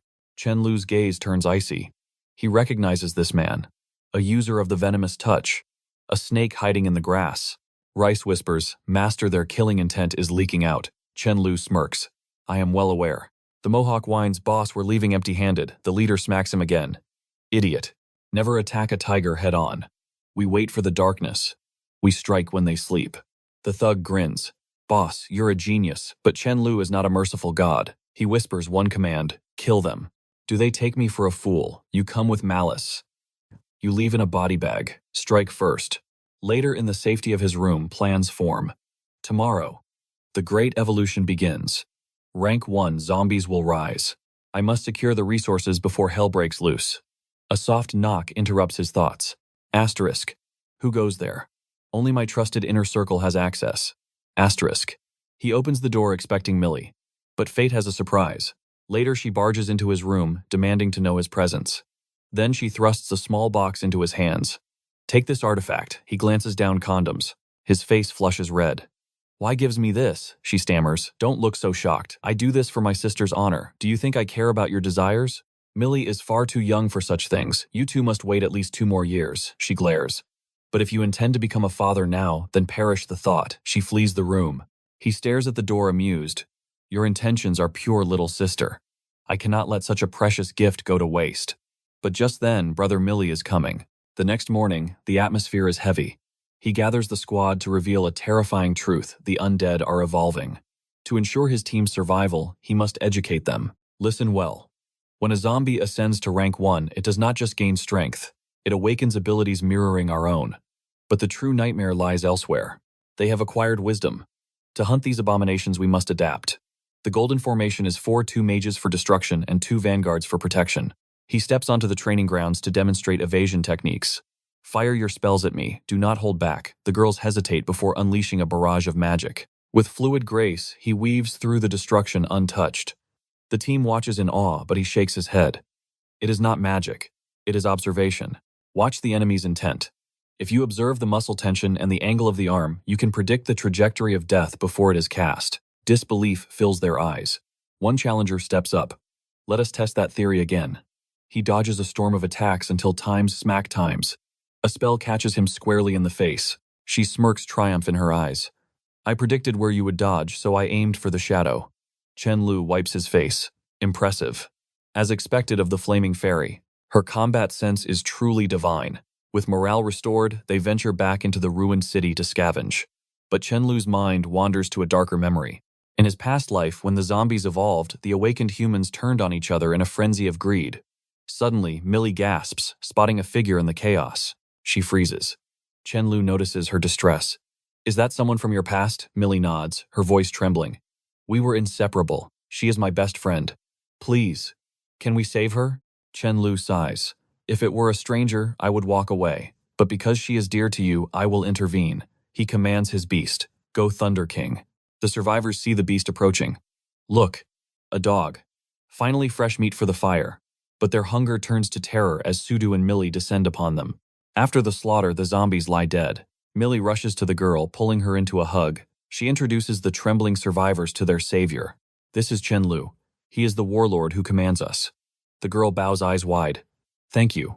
I am Jin Jin, and this is my father Dong Chang. We have lost everything. Please let us join your stronghold. Chen Lu's gaze is cold. You may join, but only if you obey my absolute laws. Does your father possess driving skills? If so, fall in line. We return to base. Back at the villa, Jinjin eyes the luxury, hoping to join the inner circle. She attempts to join their private evening gathering, but Chen Lu blocks the path. He has no interest in outsiders. His attention is reserved solely for Millie. Halt. Without my express permission, you are forbidden from entering this sanctuary. He turns to Millie, signaling that he will leave the friend to her. Later, while Jinjin eats her ration, she frowns. This food is decent. But where is Millie? Why does she not dine with us commoners? Chen Yuan explains the harsh reality. Chen Lu is the king here. We are merely his soldiers, so we eat separately. Envy flashes in Jinjin's eyes. Why, I am sure they are feasting on delicacies upstairs. We are best friends. How can she leave me in the dirt like this? Meanwhile, Chen Lu warns Millie. Your best friend must be observed closely. Do not reveal our secrets. In this world, everyone must prove their value to survive. Millie nods, grateful for his protection. But the moment is shattered by static from the radio. Brother Chen. Emergency. A hostile force has appeared. There are a dozen vehicles at the main gate, 50, maybe 60 armed men. Chenlu's expression darkens. Survivors who escaped the horde. No. They are organized. He barks orders. Notify the squad. Assemble everyone at the sector entrance. We prepare for war. Chen Yuan relays the command. Battle stations. Ladies, gear up. The girls move with practiced discipline, but Jinjin panics, rushing to the vice captain. What is happening? Are we going to fight monsters? Chen Yuan sizes her up. Jinjin, what is your awakened ability? Jinjin stammers, I have a strength enhancement. Chen Yuan nods. Good. You are a vanguard. Take the front line. Jinjin shrieks in horror. Are you insane? I am only 18. Why must I be a meat shield? Let me stay in the back. The other girls sneer. The back line is for mages. Chenlu's orders are absolute. Suddenly, the squad pushes her forward. Stop wasting time. Move. Pushed out of the safety zone, she spots Millie and bursts into fake tears. Millie, save me. I cannot fight. Please tell them to move me back. Millie sighs, her voice gentle but firm. Jinjin, do not fear. You must gain combat experience to survive. I will be right behind you. If you fall, my healing light will restore you. Trust me. But Jinjin isn't listening. She stares at Millie's face. There is a trace of white cream on Millie's cheek. Asterisk. Is that cake times? While she eats dry rations, Millie feasts on sweets. Jealousy rots her heart. Millie grabs her wrist. Chenlu is here. He protects his own. But Jinjin twists the narrative in her mind times. She is sacrificing me to save herself. Asterisk. Chenlu calls out Millie to my side. Jinjin's blood boils. Asterisk. You abandoned me for a man. Fine. If you can seduce him for power, so can I. Asterisk. At the gate, the opposing convoy halts. The bandit leader steps out, scanning the defenders. I expected a warrior, but I see a child. Hey brat, you rule this fortress. The lands nearby are barren. My men haven't eaten or drunk in a day. Be a good neighbor and subsidize us some supplies, will you? Chenlu smirks, his aura flaring. Charity is for the dead. However, I speak the language of trade. Bring me 1 zombie core, and you shall receive 1 ration. The negotiation begins. A mere bottle of water and a sack of rice. You must be joking. Resources are scarce, and you harbor too many mouths to feed. But perhaps I can offer aid. This fool actually revealed the secret of the core crystals. Does he have a death wish? The bandit leader sneers. I assumed you commanded an army, yet you hide behind a harem of women, though I must admit, they are undeniably exquisite. He turns to his pack of wolves. Brothers, he wants us to hunt zombies for scraps, and then promises to toss us a few crumbs. Dissatisfaction ripples through the crowd. What do you think, boys? Brother, we're starving. How can we fight the undead on empty stomachs? Another voice pipes up, greedy eyes glinting. If he can make such an offer, his stockpiles must be overflowing. He's hoarding a mountain of treasure. The captain's expression darkens. If you don't share willingly, we might have to get violent. Chenlu's eyes go cold. These trash. Do they really believe? I hesitate to spill human blood. Suddenly, Jinjin screams from the back. Peace is the priority. Just give them food so they leave. Since you have so much, why are you being stingy? Mei Li tries to silence her, but Jinjin is hysterical. This violence is nonsense. Why must we have a life and death battle? I'm on the front lines. What if I get hurt? Who will take responsibility? The captain bursts into laughter, amused by the internal chaos. Listen to the beauty, she makes sense. We aren't greedy, bro. Just hand over 2,000 caddies of rice, since she has such a pure heart. We have no choice but to accept. Consider it a loan. We'll return it in the future. Trust me, bro. That was the last straw. Chenlu strides toward Jinjin and delivers a thunderous slap across her face. Who gave you the authority to speak, you fool? Her father steps forward, trembling with indignation. Chenlu, what is the meaning of this? My daughter speaks the truth. The villa is bursting with supplies. Why risk injury when we can share? You're putting everyone's life at risk. How can you be so incredibly evil? Mei Li attempts to intervene, but Jinjin cuts her off with venom. Don't pretend to be a saint. You sneak cakes with Chenlu in the afternoon. Yet now, you'd send me to die on the front lines. You are no best friend of mine. Chenlu's voice drops to a glacial whisper. I saved you. You ate my food, you drank my water, and this is your gratitude, as expected. Some people simply aren't worth the air they breathe. He turns his back on the traitors. Very well. Let us conclude this negotiation. The captain grins greedily. I've changed my mind. I want everything. Consolidate all supplies into 1 villa for me. That's fair, isn't it? Chenlu spots another group nearby, the K-pop fans. And you lot. You seem distinct from these bandits. What are your intentions? Are you also here to scavenge my resources? A man named Junk steps forward, hands raised. Brother, we only seek shelter. We have our own rations and no wish for conflict. Since you're full, we will depart. Chenlu nods, silently observing their aura. But the bandit captain has lost his patience. Well, are you handing it over or not? Suddenly, Chenlu reaches into his spatial dimension. Here, take this. In a flash of movement, he vanishes along with the captain's head. The bandits freeze, unable to process the horror. Chenlu's voice cuts through the silence. Since they crave death, let's fulfill their wish. Chaos erupts. The battle is joined instantly. Jinjin watches in shock. Why did I doubt him? They are dominating effortlessly. The skirmish ends in mere seconds. Chenlu issues his orders. Harvest the core crystals from their brains. Dump the corpses on the mountain. Collapsed on the ground, terror consumes Jinjin. What have I done? If only I had kept my mouth shut. She crawls toward him, desperate. Brother Chen, please let me off this time. I swear I'll never disobey again. Please don't kill me. Chenlu looks down with indifference. Kill you? Why would I? You are Mei's friend after all. But you are no longer one of mine. Leave. Before I change my mind. She cries out for Mei Li, but receives only a cold shoulder. I'm sorry. Goodbye, Jinjin. Her father tries to comfort her as they stumble away. It's fine, Dad. If Mei can find a man to carry her, so can I. In the future, they will come begging for us. As they walk away, Chenlu kicks Thunder King. What are you waiting for? You know the rule. We never leave a potential threat alive. The beast understands. Thunder King stalks behind the father and daughter, and silences them forever. A subordinate approaches Chenlu with urgency. Sir, the leader of that other group. He claims to have urgent information. Chenlu raises an eyebrow. Is it a trap? I'm not sure, sir, but he seems sincere. Intrigued, Chenlu decides to hear him out. Girls return to the base. He approaches the group resembling BTS members. You said it was important. The leader, Junk, asks hesitantly. Is your team still recruiting? My entire squad wishes to pledge allegiance to you. Chenlu cuts him off. Is asking for a job the important matter you mentioned? No, it's not just that Junk reveals a massive glowing gem. Chenlu's eyes widen. An actual level 6 core crystal. Where did you find this? Junk explains. We scavenged it from a 3-meter-tall Titan zombie. Consider it a tribute. Chenlu smirks. If that's the case, considering your sincerity, it's not impossible. He lays down the law. Obedience is absolute. Fighting is mandatory. And if you try to desert in the face of danger, you're dead. The group nods, accepting their fate. Holding the pulsing crystal, Chenlu calculates.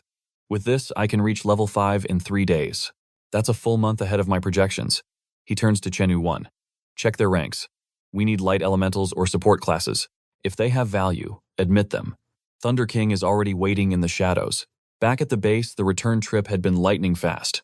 The spirit beast was practically glowing with pride, barking as if to say, I am a master hunter now.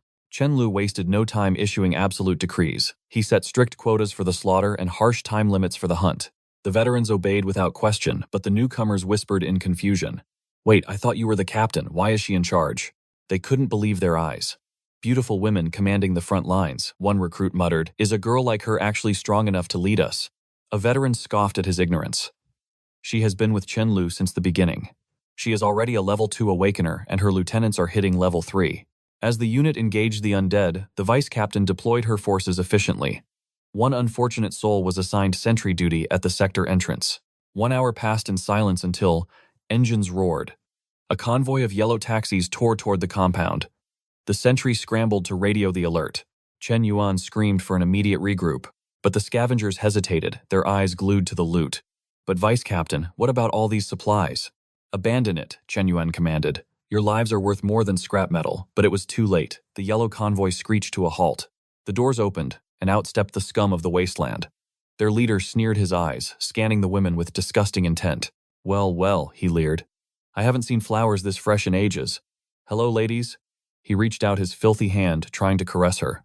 Asterisk smack times, she slapped his hand away with cold fury. Don't touch me. The thug laughed. Come on, it's the apocalypse. Why play hard to get? Her answer was swift, a brutal kick to his groin. As he crumpled, screaming, his lust turned to murderous rage. Kill the men, keep the women for entertainment. The squad was instantly surrounded. Just as one defender tried to de-escalate, a baseball bat swung with bone-crushing force, striking her neck. The thug spat on her collapsing form. Trash. Suddenly, another vehicle arrived. A man in glasses stepped out his aura, far more dangerous than the rest. He adjusted his spectacles, his voice calm but icy. "Don't damage the merchandise." His men bowed instantly. "Understood, Brother Yan." Asterisk. Boom times. An energy spell blasted one thug right in the face. Chen Yuan stood atop a van, bow-drawn eyes burning with mana. "Let them go." She loosed a volley of arrows, but the bespectacled leader raised a hand. A shimmering barrier materialized, shattering her attack into harmless sparks. The gap in power was undeniable. Chen Yuan rushed to her fallen comrade, but the light had already faded from her eyes. A valuable life extinguished in seconds. The thugs laughed, preparing to hijack their vehicle. One minion whispered, "Brother, let's keep them. They are top-tier beauties." Asterisk. Slap times. The leader struck his subordinate. "Idiot. Can't you sense her aura? That archer is not some random survivor." "So what?" the minion whined. "We have the numbers." But the leader's instincts screamed danger. This woman was merely the vanguard. "If her main force is nearby," he muttered, "we're walking into a slaughter." Meanwhile, Chen Yuan returned to base, reporting the tragedy to Chen Lu. "I failed," she whispered, head bowed in shame. But Chen Lu placed a hand on her shoulder. "No. You retreated to save the rest. You did the right thing." However, Chen Lu's eyes darkened, his killing intent flooding the room. Blood must be paid with blood. He turned to his army. "We march tonight. No one harms my people and lives to see the dawn, unless of course they smash that like button to help Mamoru feed his family. Don't forget to activate the notification bell." Now back to the carnage. Back at the enemy camp, a sentry shouted in panic. "Brother Yan, hostiles approaching. It's the group we just encountered." Yan's eyes widened behind his lenses. "How did they track us so quickly?" Chen Lu stood at the forefront, his presence suffocating the night air. Chen Yuan pointed a trembling finger. "That's them." Yan scanned Chen Lu and scoffed. "That woman is a level 3. Yet she follows this weak-looking kid. What a waste of talent," Yan thought. Chen Lu stepped forward, his voice low and dangerous. "Are you the leader? You have bold nerves to hurt my people. I see no reason to leave any of you alive." Yan took a step back. This young man's confidence wasn't arrogance, it was the certainty of a predator. "He's too calm," Yan calculated. "Fighting him head-on is a gamble I don't want to take." He forced a polite smile. "Little brother, this is all a misunderstanding. How about we return your truck? We'll even throw in some rice as compensation." Chen Lu tilted his head. "If I kill one of yours, can I pay for his life with rice? Here is my counteroffer. I will give you 100 bags of rice. In exchange, I take all of your heads right now." The enemy group froze in terror. This kid is a lunatic, Yan thought, sweat beading on his forehead. He's practically begging for a war. I need a scapegoat fast. This entire incident was caused by Hazy Yan, shouted, pointing at his subordinate. "We cannot all suffer for one man's stupidity. Take him." Hazy was instantly restrained by his own crew. "Brother," he screamed. "You can't do this. I've always been loyal to you. Besides, that woman attacked first," Hazy pleaded. Chen Lu watched the pathetic display, his expression unreadable. Asterisk. Does he really think one life settles this debt? Asterisk. Desperate to survive, Hazy yelled, "I wasn't the only one. Lakitty and Mao, they attacked her too. Why am I the only sacrifice?" The betrayal was complete. Hazy dragged 2 others down with him to hell. Chen Lu stared at Yan. Well, Yan sighed, pushing his glasses up. A leader must make hard choices. Sacrifice them all. The mob descended on their former comrades. Fists flew until bones cracked. But just as they neared death, a healer stepped in to restore their vitality. They were healed only to be beaten again, an endless cycle of agony. Once the 3 were finally lifeless corpses, Yan turned to Chen Lu. "Is this satisfactory?" Even with the offer on the table, Chen Lu scoffed coldly. "I don't think so. Do you truly believe the lives of scum like you are worth even a fraction of mine? No, not even close." The bandit leader gritted his teeth, shouting, "Aren't you being too unreasonable?" But Chen Lu simply glared back, with eyes like the abyss. "Why should I show reason to the dead?" Trembling, the bandit stuttered. "I've never seen such madness. Do you think we fear you? Everyone here is a zombie slayer. We outnumber you." The bandit tried to muster courage, but fear reeked in the air. "This is your final warning. Leave or die." Internally, Chen Lu calculated. Asterisk. There are many fresh faces in my legion. Asterisk. Asterisk. They haven't witnessed my true dominance yet. To rule, one must display absolute power. Asterisk. He ordered his subordinates, "Stand down. I will handle this trash alone." The enemy with glasses sneered, confused. "What is this? Does he want to play the tragic hero?" He's about to get crushed, but Chen Lu smirked, his blood boiling with excitement. Asterisk. Perfect. a willing sacrificial lamb to demonstrate my strength. Asterisk. He summoned the Void Sword, a blade of pure darkness, and surged forward. The enemy panicked, erecting a defensive barrier instantly. But against absolute power, such tricks were useless. The barrier shattered like fragile glass. Chen Lu, empowered by his girlfriend's buffs, became a whirlwind of death. He charged into the crowd solo. The enemies didn't even have time to scream before they fell. His own teammates watched in terrified awe. The boss, is a monster. Thank the heavens I didn't cross him earlier. Yet amidst the victory, Mei Lei felt a pang of sorrow. The chasm of power between her and Chen Lu was widening into an uncrossable canyon. While the group praised his godlike might, Chen Lu turned solemn. I mourn the fallen, he declared, his voice cold. But this is the new world order. We hunt not just for crystals but for survival instincts. You need real combat experience. He lectured them on the necessity of battle. Though ironically, he had just slaughtered everyone himself. Clean up. We move out. With the loot secured, they returned to base. Meanwhile, 2 survivors were salivating over the Thunder King beast. Thank you, China, but they were about to learn a harsh lesson. Just as the woodpecker guy prepared to strike, his partner halted him. Wait, why are you hesitating? That mutt is going to bolt. His friend whispered, we haven't eaten in days. If he runs, we starve. We need bait. The man's eyes gleamed with a terrible idea. I've been holding in a specialized bioweapon for 2 days. Dogs love that smell, right? He prepared to use his own feces as a lure. A brilliant strategy, the woodpecker guy agreed. They were truly desperate. Tragically, the plan failed spectacularly. The Black Lightning Beast Thunder King thrashed them effortlessly before vanishing. Back at the sanctuary, Chen Lu ordered post-lunch training. But his mind was on the future. Asterisk. To crush the 100-man faction, we need numbers. Asterisk. Asterisk. If we clash now, defeat is certain. Asterisk. All he desired were loyal soldiers willing to harvest crystals and follow orders. It was time for a grand recruitment. They erected a massive billboard, though the terms were brutally simple. We provide shelter, food, and water. You provide absolute obedience and zombie heads. Support classes were exempt from level requirements. But for combatants, the minimum entry was level 2. A carload of survivors spotted the sign intrigued but underleveled. Chen Lu offered a loophole. Pay 3 level 1 crystals and I'll allow it. Suddenly, a long-haired blonde stepped forward. I am a healer with strength enhancement buffs. A rare class had appeared. Chen Lu approached cautiously, bringing Rice the Beast to sniff out treachery. Rice confirmed. No malice detected. Back in his quarters, Chen Lu grinned. Recruitment was smooth and he scored a healer. Now for the main event. Holding a high-grade crystal, he absorbed its energy. Asterisk.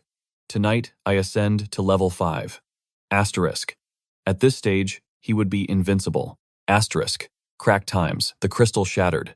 Energy flooded his veins. Level 5 achieved in merely 1 month, a record-breaking pace. He patted Rice's head. I'm in such a good mood. I need to celebrate with Mei Lei. Rice sighed, alone in this bed again. The next day, the Legion marched to the vegetable market on Singfu Road. It was time to farm. Chen Lu laid out the battle plan. Chen Wu, you're the bait. Gather as much aggro as possible. With Mei Lei's buffs, the speedster dashed through the streets, luring the horde into the kill zone for the mages to annihilate. After an hour of grinding, Chen Lu stepped in. Memories from his past life surfaced. Asterisk. A level 4 mutant spawns here. Asterisk. Asterisk. It should be lurking nearby. Asterisk. He scanned the area, his predator instincts flaring. Suddenly, he flashed in front of the horde. An earth zombie wearing a straw hat launched a tectonic attack. But with level 5 stats and void-walking Chen Lu danced through the assault like a phantom, too slow. In a blink, he appeared behind the monster. Asterisk. /times. The head flew before the body even realized it was dead. He grabbed the loot and sprinted back, dragging a train of 200 zombies for his team to slaughter. Eat up, everyone. After the massacre, the team collapsed from exhaustion. But Chen Lu was relentless. You must evolve faster. The undead are mutating. He knew from his past life that only the strong would survive the coming storm. Surviving the initial chaos was merely the tutorial, but the difficulty had just spiked. The undead were evolving, becoming faster and stronger by the second. Spirits were high as the group prepared to depart, believing the worst was over. But fate had one final obstacle in store, a lone figure blocking their path. This was no ordinary survivor. He was a human fortress who had halted a speeding vehicle with nothing but his bare hands. Brother, you are truly courting death. Chen Lu warned him to move, but the stranger's eyes held a dangerous glint. One look told him that this obstacle would not be easily moved. Suddenly, recognition struck Chen Lu like lightning. This man was Sha Horin, the warrior destined to be worshipped in the future as the invincible Iron Fist. Yet this future legend was currently reduced to begging the blonde driver for a mere scrap of chicken, only to be met with cold, unfeeling rejection. Seizing the moment, Chenlu stepped forward. "I have food, and even a master chef," he declared. "Pledge your life to me, and you shall never hunger again." The warrior accepted the terms instantly. They diverted their path for a sacred duty to save the man's ailing mother from the jaws of death. He carried her frail form from the apartment, but the Grim Reaper was already hovering. A terminal illness was consuming her life force. Even Melee's healing arts were insufficient against such deep-rooted decay. All they could offer now was the comfort of the promised meal. Upon their return, Chenlu issued immediate commands. Qinyuan was to prepare the guest quarters, while Mayu began the sacred ritual of cooking the soup. Hours later, a banquet fit for kings was laid out. Tears streamed down the mother's face. "Child," she wept, "this luxury is too much for people like us." But Chenlu simply smiled with warmth. "Auntie, you are family now. Please savor this nourishment while the warmth remains." Trembling, she grasped his hands. "I see the nobility in your soul. I beg of you, guide my son when I am gone." She turned to her weeping child. "Be wise. Honor my memory by serving Chenlu with your life. Do not let me down." Later, beneath the vast, star-filled sky, Horin approached Chenlu with heavy steps. "Brother, thank you for everything. My mother has passed on. At least her suffering had ended." As Chenlu offered his sympathies, Horin made his vow, "Brother, from this day forth, my strength is yours." Chenlu accepted his loyalty without hesitation. After all, he knew the terrifying power this man wielded in the previous timeline. But power alone was not enough. To survive, he needed to establish absolute order, a system of rewards and punishments to govern this new world. Motivation was key to mobilizing the masses. He would sit at the apex as the king, supported by a structure of unshakable loyalty. Beneath him would be the deputy leader, the elders, the elites, and the disciples. A perfect pyramid of power. Newcomers would start at the bottom, while specialists like Sudu and Melee were assigned roles befitting their unique talents. Only those who reached level 3 could ascend to the elite rank. Status meant points, and in this sanctuary, points were life itself. These points were the new currency for survival. The next morning, Chenlu unveiled the laws of their new society to the gathered crowd. Kuman would command the women's division while Fangu and Shen Yuan took their places as captains. The rule was simple: risk your life, live like a king, slaughter the undead, claim your destiny. That became the iron creed of the villa.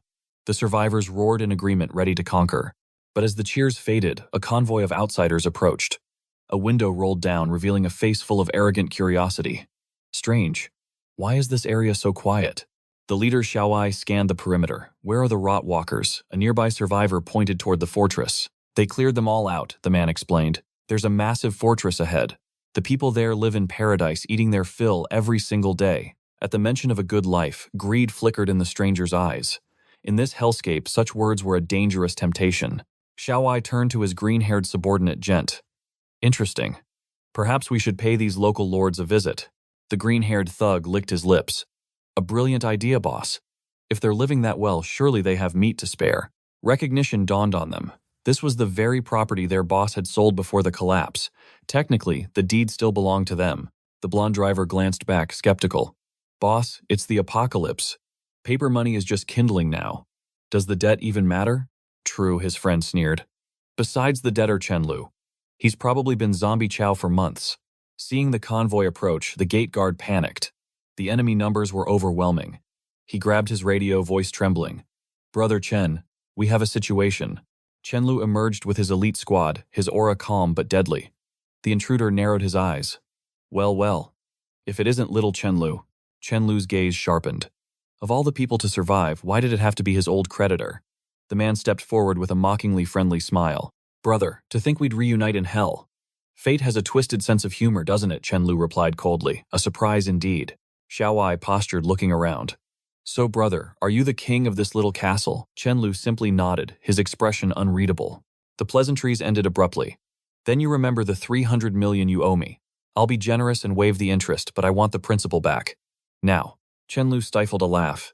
Did this fool truly believe the laws of the old world still applied? The sheer audacity was almost impressive. "You misunderstand my character," Chenlu stated smoothly. "I never keep what isn't mine. In fact, I already wired it back. Did you not check your bank account?" The sarcasm flew right over their heads, or perhaps they simply didn't care. To them, debt was debt. The lackey behind Xiaowai exploded in anger. You take us for fools. You think a bank transfer matters now. Chen Lu just smiled, a predator watching its prey. You want evidence? Go check the bank yourself. Chen Lu scoffed internally, his expression cold as ice. To be clear, I have absolutely no intention of returning a single cent. I borrowed this money using my own capabilities, so why on earth should I pay it back? While others might call it robbery, Chen Lu calls it skill. However, he decides to play the benevolent ruler. Fine. Since you helped me, I'll be generous. I'll give you a literal ton of rice as a thank you gift. Zhao Hai hesitates. Brother, aren't you being too honest? I think you should offer some of that premium meat instead. Asking a man for his meat. That is a bold move.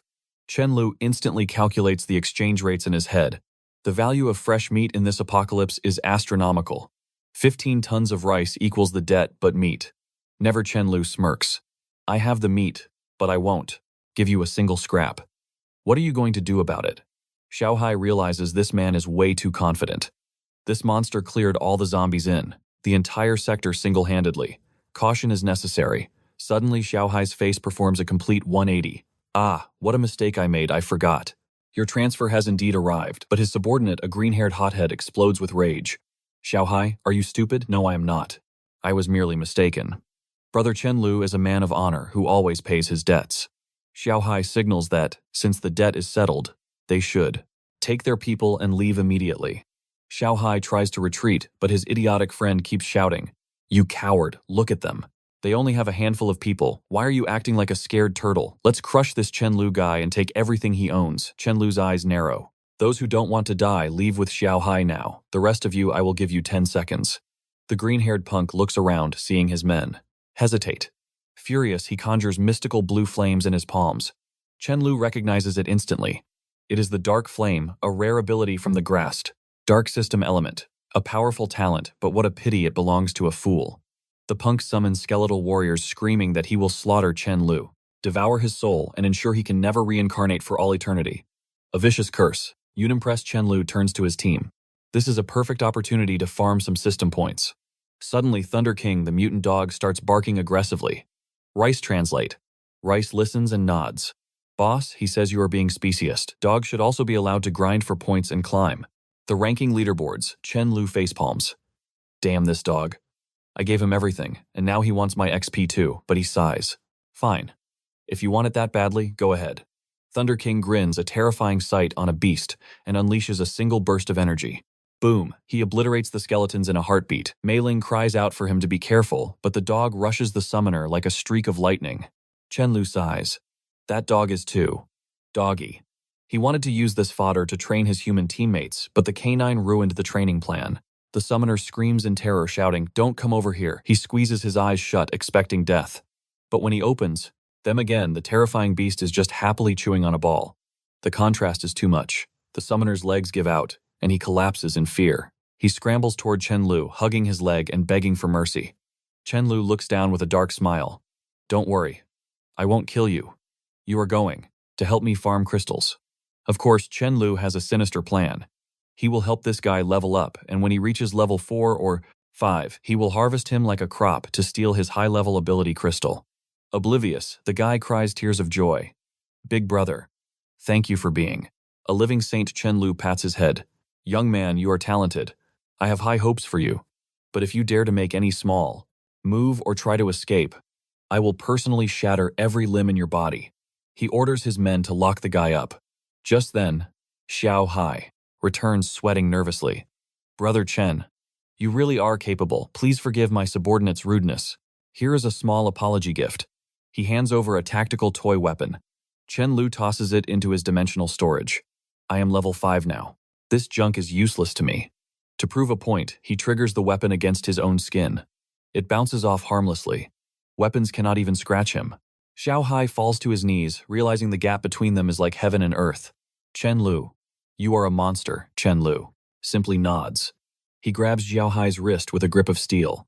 We have no problem, brother. Why don't we cooperate? Speaking of which, are there any awakeners of light, dark earth, or natural elements here? Of course, rare support abilities are also welcome. Anyone who wants to survive should consider joining my guild. The K-pop-looking subordinate steps up as the hype man. We have 3 meals a day. We even have real meat sometimes. Why are you hesitating? The crowd goes wild. One man shouts, "I don't want to go back. I have the earth element. Please take me." Chen Lu turns to the rival leader with a smile. "Brother Xiao Hai, you don't mind if I poach some members, right?"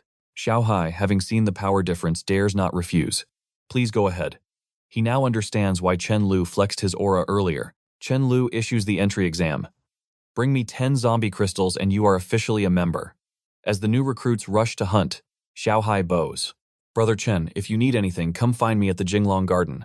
That will be my base. If I ever face trouble, I hope that for the sake of our friendship you will lend a hand." Chen Lu smiles, his fake business smile. Of course, brother." Night falls over the camp. It is time for rest, perhaps even the legendary healing bed. Mei Ling approaches him, visibly impressed. The new members are performing beyond expectations. She believes they finally have a real chance to survive this hell. But Chen Lu's eyes remain serious. "We must wait and see. The real nightmare is just beginning. The mutants are waking up. The path of evolution was transforming into a sheer cliff face, and the climb would only get more brutal from here." Yet he smiled.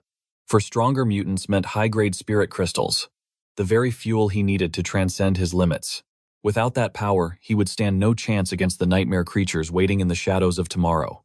When dawn broke, his voice cut through the morning mist with a grim warning. The battles ahead would test their very souls.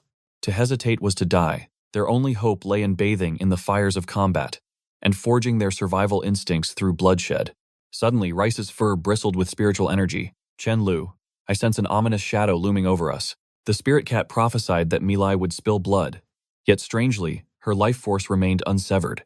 Chen Lu frowned, gazing at the formidable lineup of Meiling, Sudu, and the Thunder King. How could she fall with such guardians? He moved to intercept destiny, but the cat blocked his path, demanding he let the fledglings spread their wings. They had to face the abyss to grow stronger. He could only step in if the Reaper truly came for them. Chen Lu was stunned. Such danger precognition was a skill of level 10 spirit masters. Rice was truly a divine beast, worth every crystal. Meanwhile, in the ruined city, Sudu and Milai were dancing with death against a horde of level 2 undead. The slaughter was rhythmic and smooth until a pair of glowing eyes watched them from the darkness, a mutant with awakened intelligence. It recognized that these were no ordinary prey and let out a guttural roar, summoning a legion to crush them. A tide of rotting flesh surged forward, but with Milai's divine buffs and Meiling's arts, they held the line like titans. They attempted a tactical retreat, but the horde moved with supernatural speed, empowered by a gale force wind attribute. Escape was impossible. They had to stand and fight, and in the chaos, the mutant leader saw its opening. It lunged at Milai with lethal intent, but Meiling threw herself into the trajectory, sacrificing her flesh to block the blow. Blood sprayed from her arm, yet she stood firm, unleashing a spiritual counterattack that the creature easily evaded. Sudu roared, charging to the vanguard to shield the women, screaming for Milai to focus on healing. Thunder King watched with trembling legs, realizing that if his masters fell, Chen Lu would surely skin him alive. Fear of the boss outweighed fear of the monster, and the hound launched a desperate sneak attack, distracting the beast. Sudu's bat cracked against the creature's skull, and as it staggered, Milai blessed the dog with a surge of power. Thunder King struck back with primal fury, toppling the undead leader, allowing the team to deliver the final execution. Bathed in victory and exhaustion, the dog presented the loot to Chen Lu, his tail wagging with greedy expectation. Chen Lu inspected the core, his eyes widening. This was a pristine level 4 crystal, a king's ransom in power. "Thunder King, for this legendary find, I grant you 100 merit points." The dog howled in joy, handing the gem to Rice. Yet the hound paused, realizing he was serving a cat. Chen Lu smirked, offering him the crystal or the points. Greed won the day, and the points were secured. Chen Lu reflected on Rice's terrifying accuracy. The cat had foreseen the danger with the gluttonous Nikocado, and had known Sudaji was entangled in the chaos. Yet Rice had kept the details shrouded in mystery, suggesting the beast could only sense the ultimate safety of its allies. He resolved to cultivate this sixth sense, but his thoughts were interrupted by the rumble of a heavy presence. Thunder King arrived, casting a shadow that eclipsed his former self. Sudu joked about overeating, but Rice revealed the truth. The beast had shattered his limits. Thunder King had ascended to level 4. The team cheered, though Meiling felt the bitter sting of envy, realizing her cultivation lagged behind a dog. Rice translated the dog's barks. He was demanding a reward for being the first to break through the bottleneck. Chen Lu asked what a canine needed points for. and the dog revealed a dream of grandeur to become the elder dog. He envisioned a glorious future, rising to captain dog, until the world bowed before the supreme dog leader. Chen Lu delivered a swift kick to his ambition, sensing a coup, but the hound chased him, chanting for points like a demon. He promised to consider it just to buy peace, when suddenly, his radio crackled to life with a new development. Associates of Zaha, the moneylender, had arrived at the stronghold gates pleading for an audience. Chen Lu granted entry, and a man named Song Lin Hai stepped forward, presenting a crimson box with trembling hands. Brother Chen, I offer these 100 flowers as a tribute to your might, a token of our eternal respect. Even if you reject our plea, this gift is yours. Chen Lu accepted the offering, demanding the nature of their crisis. Song's face darkened. A supernatural entity named Jiang Yu had descended, a predator stealing their very means of survival. Brother Hai was trying to gather survivors, hoping to avoid unnecessary bloodshed. But this new warlord was unhinged. A complete maniac. He screamed that unless Brother Hai knelt and became his subordinate, he would annihilate everyone. This tyrant possesses terrifying strength. He slaughtered 10 awakened warriors effortlessly. Brother Hai had no choice but to beg Chen Lu for salvation. Chen Lu analyzes the threat. To eliminate 10 superpowered individuals, that requires a level 4 existence at minimum. That means his energy core is high quality. Chen Lu asks the messenger, what is his ability? How did he crush 10 men? The scout trembles. No one knows. He uses no skills, just overwhelming brute force. Chen Lu nods. Interesting. I'll handle it. He tells the messenger he needs to stop home first. He picks up his spirit beast, Rice. Tell me, little oracle, is it dangerous if I step out today? Rice focuses his spiritual senses. No danger. The path is clear. Go with peace of mind. They climb into the luxury vehicle. Chen Lu admires the interior. The messenger is quick to offer tribute. If you like it, this car is yours. We can deliver it or you can drive it back to your fortress. Consider it a small token of respect. Chen Lu is impressed. These leaders, Xiaoai and Song Lin, they truly understand the art of negotiation and social grace. Upon arrival, Xiaoai bows deeply. I will etch this favor into my soul, Chen Lu. I eagerly await the day I can repay this debt. But be warned, the enemy Jiang Wu is a monster. Our magical attacks bounced off him like rain on steel. We need time to rally. Meanwhile, we see the gluttonous tyrant Jiang Wu feasting on barbecue. He smirks, believing he is the king of this wasteland. Watching enemies struggle is the best spice, he thinks. I unlocked the secrets of the evolution crystals before anyone else. The food might be garbage, but where else could I gather such a harem of beauties? Suddenly, his door is kicked open. A minion screams, Brother Xiao Hai is back, and he brought reinforcements. Jiang Wu stands up, his aura flaring. Let's see who seeks death today. The two factions face off in the streets. The fat tyrant gets right in Xiao Hai's face. I gave you a chance to live as a dog. But you are shameless. Now you have come here to die. Chen Lu stands in the back, his eyes cold. This will be boring. I can end this trash with a single swing of my blade. Xiao Hai shouts back, Jiang Wu. If you can defeat my champion, I will submit. I will become your little brother. Then Jiang Wu turns to his army. Listen up, whoever steps up to fight will receive a full pound of sausage. The starving mob goes wild. Chen Lu sets Rice down and walks forward. The mob attacks with bats, but their weapons are useless against his defense. From a distance, Chen Lu charges his energy. Jiang Wu smirked, confident in his invincibility. But then the spatial slash was unleashed. The tyrant was severed like a corrupted file, deleted from reality in an instant. No one even processed what just happened. Chen Lu steps over the corpse, digging for the prize. Where is the core? A survivor hands it over, violently shaking. Here, sadly, it is just a level 6 crystal with only 25% energy remaining. At least it contains spiritual energy, Chen Lu thinks. A decent snack for Rice. Xiao Hai seizes the momentum. Survivors, we must unite to live. Join us. While he gives his speech, Chen Lu taps him on the shoulder. I'm leaving. Xiao Hai bows. If you ever need the strength of my clan, just ask. Chen Lu nods. I'll be taking the gold Bentley now. Xiao Hai agrees instantly. On the drive back, Chen Lu chats with his cat. Rice, why do I feel a disturbance? A bad omen. Did something happen at the base? Rice replies telepathically. It seems someone got a breast enhancement. Chen Lu is confused. What kind of nonsense is that? They rush home, engines roaring. Upon arrival, the base is in shambles. The guards explain. A beast-tide. 2,000 monsters attacked us. Chen Lu's heart stops. He rushes to find Mi Li. Are you injured? He demands. She smiles weakly. I'm fine. Just a slight swelling issue. Inside, she reveals the injury. Her chest is swollen from the impact. Kenlu realizes, so that's what the cat meant by enhancement. The scene shifts to a flashback. Two desperate brothers. One is dying. With his final breath, he hands over a crystal. Take my core. And go to them. Join Chen-Lu's group. They have food. They have safety. You must live. The survivor weeps, carving the crystal from his own brother's skull. Dark thoughts consume him. Why must we pay to live? Survivors should help each other. It is those damn entry requirements. If not for Chen-Lu's greed, my brother would be alive. I hate you, Chen-Lu. I will send you and your entire faction to hell to serve my brother. Hatred twists his face. Back in the present, the survivor approaches Ken-Lu. I brought the crystals for the entry fee. But Rice hisses. Master, this man. His killing intent is overflowing. Ken-Lu is confused. What did I ever do to him? The man smiles, hiding a dagger. Can I join? Of course, Ken-Lu says, his voice dropping. Let me show you around. Suddenly, Ken-Lu strikes. A slap echoes through the hall.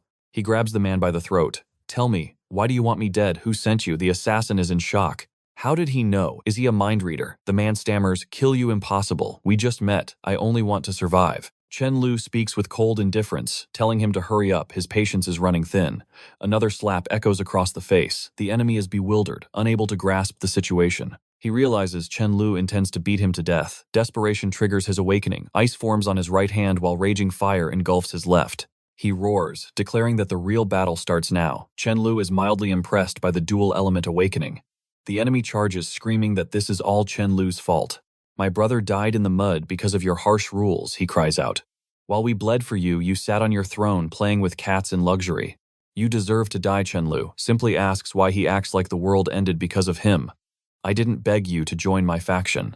With tears of fury, the man rushes forward. Shut up and pay with your life. Witnessing the rare dual element ability, Chen-Lu sighs. It is such a pity to waste a talent like yours. In a flash, the void blades dance. He cuts the man cleanly in half. Those void blades are terrifyingly sharp. Sometime later, we learn that Rice has ascended to level 4 and prophesied that a certain survivor was doomed to die. Chen-Lu decided to test fate, attempting to save the man to see if the prophecy could be broken. On the road, they encountered a stray cat. The beast lunged at the survivor. Chen-Lu wondered if this zombie cat was the Grim Reaper, so he slapped the creature away effortlessly. However, at that exact moment, Rice began coughing up violent amounts of blood. The Thunder King panicked, terrified, and unsure of what to do, so he grabbed Rice. He raced toward Chen-Lu. Meanwhile, Chen-Lu mused on the power of prophecy. If this ability is absolute, it is truly a god-tier skill. But his thoughts were interrupted as the Thunder King arrived, whimpering in distress. Though Chen-Lu couldn't speak dog, he knew disaster had struck at home. They rushed back. Upon arrival, he found Rice unconscious on the couch. He checked his vitals. The body was still warm, and he was alive. His scouts reported no intruders in the area. This meant the damage wasn't from an external attack. He turned to the Thunder King for answers. Suddenly, Mei came running in. Brother Chen, you called for me. He tells her, explanations can wait. Save him first. Use your healing arts. Chen-Lu's mind raced. Did saving that survivor cause a karmic backlash on Rice? It was strange. He had used predictions before, without consequence. Why was the price so heavy this time? Just then, Rice regained consciousness. Don't worry, boss, I'm fine, he whispered, confirming it was indeed the penalty of the prophecy. Chen-Lu frowned. I apologize. I shouldn't have tested fate so recklessly. Rice explained the rules of his destiny dimension. The further a person is from him emotionally, the heavier the tax to change their fate. Chen-Lu understood immediately. It is all about the level of intimacy. This meant he could only safely protect those closest to him, like Mei and Ming. His ability had limits. Chen-Lu looked at the Thunder King. It would be beneficial if you bonded with Rice. The dog hesitated, clearly unwilling. But after Chen-Lu explained the stakes, the Thunder King was even willing to lick Rice's boots to survive. A month passed in the blink of an eye. Chen-Lu addresses his legion. Many have evolved to level 2, but anxiety is spreading. Reports indicate a surge in enemy strength. There are hordes of level 3 zombies out there now, Chen-Lu announces. He explains that zombie evolution levels are far superior to human ranks. We must adapt or perish. He changes the daily tribute requirements. Now you only need to bring 1 crystal, but it must be level 3. Just then, a subordinate reports that a messenger from Jia Hai has arrived. Chen-Lu dismisses the meeting and goes to hear the news. Brother, we meet again, the messenger bows. Brother Hai asked me to deliver a word to you personally. Chen-Lu commands, speak. The messenger explains that a grand trade fair has been organized nearby. Survivors from all over will gather to discuss strategy for this war. Brother Hai is attending. Will you join us? Chen Lu pondered. He remembered this event from his past life, though he had ignored it back then. But in this timeline, his ambition has grown. He needs powerful generals by his side. A gathering of the region's strongest survivors is the perfect hunting ground. Days later at the fair, a sleazy merchant approaches our boy. Hey handsome, looking for some company? My shop has everything you need, he gestures to the women. 10 pounds of rice or some supercrystals, and they are yours. Chen Lu's expression darkened. Even at the end of the world, scum like this existed selling human dignity for food. Using women as currency, what a piece of trash. Chen Lu scoffed. I am a righteous man. He turned his back on the filth. He simply walks away while Zai growls at the merchant to vanish before he loses his head. Chen Lu's group prepares to sell their own high-tier goods. They accept only crystals as payment. Suddenly, a commotion breaks out. Bodies are thrown through the air. Chen Lu recognizes a familiar face. It was Brother Long, the man who once sold him a subordinate for a mere chicken. It seems history repeats itself. Two groups are fighting over poultry again. Chen Lu steps into the fray. I will take that chicken. He tosses a bag. Here are 20 level 2 crystals. The crowd gasps at the wealth, but the thugs are insulted. One tries to grab Chen Lu only to be smashed into the floor by Haren. I'll kill you all, the thug screams from the dirt. Haren stands tall, confident and imposing, rushing toward the enemy group. With a single punch, he levels them. The thugs scramble in fear. Brother Long watches from the sidelines, completely stunned. I knew he was a fighter, Long thinks, trembling. But this power, the gap between us is an ocean. How could I have let a dragon like him go? Chen Lu snatched the roasted prize without hesitation. Too slow, it is mine now. Long could only watch in despair as his meal vanished. But suddenly the atmosphere shifted as a convoy of vans rolled in. The organizers had finally arrived. The scene shifts to the sports center, now transformed into a fortress of commerce. It seemed a grand auction was about to unfold in this chaotic world. Yu Zhao leaned in, whispering intel to Chen Lu. That man in the white shirt is Gao Yi, the scion of the massive Yi group. He possesses powerful foreign connections and deep pockets. But Chen Lu's predator gaze locked onto someone else entirely. The man in the gray beanie. His name was Long Yue, a metal element user capable of forging weapons from thin air. In the previous timeline, this man stood at the apex as a king-rank entity. Chen Lu's interest was piqued instantly. Should I commission a sword? Or perhaps a staff? Just then, Gao Yi took the stage to address the crowd. I welcome you all to this trade fair, he announced with a charismatic smile.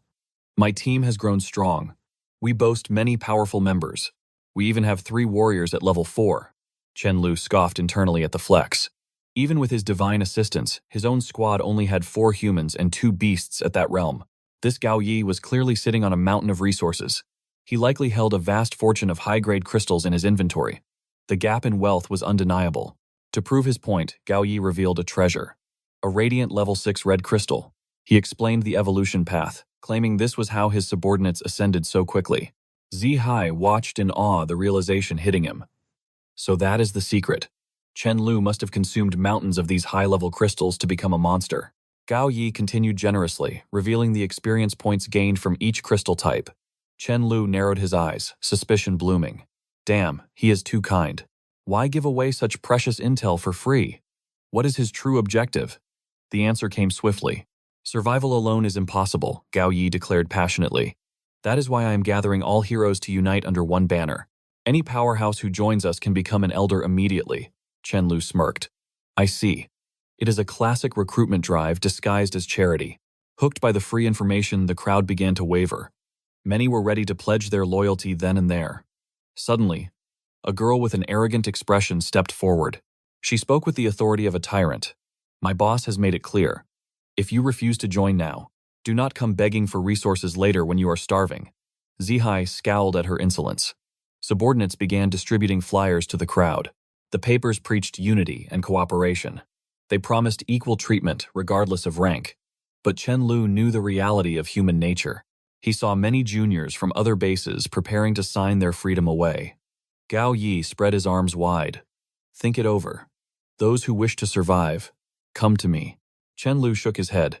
This man is leading them all to the grave. A strange fact lingered in his memory. In his previous life, the name Gao Yi never echoed in the halls of legends. That meant only one thing. This leader was destined to die early, regardless of his plans. A subordinate whispered to Zihai. Do you want to eliminate him? He is trying to poach everyone's manpower. But Chen Lu intervened calmly. We do not involve ourselves when children play house.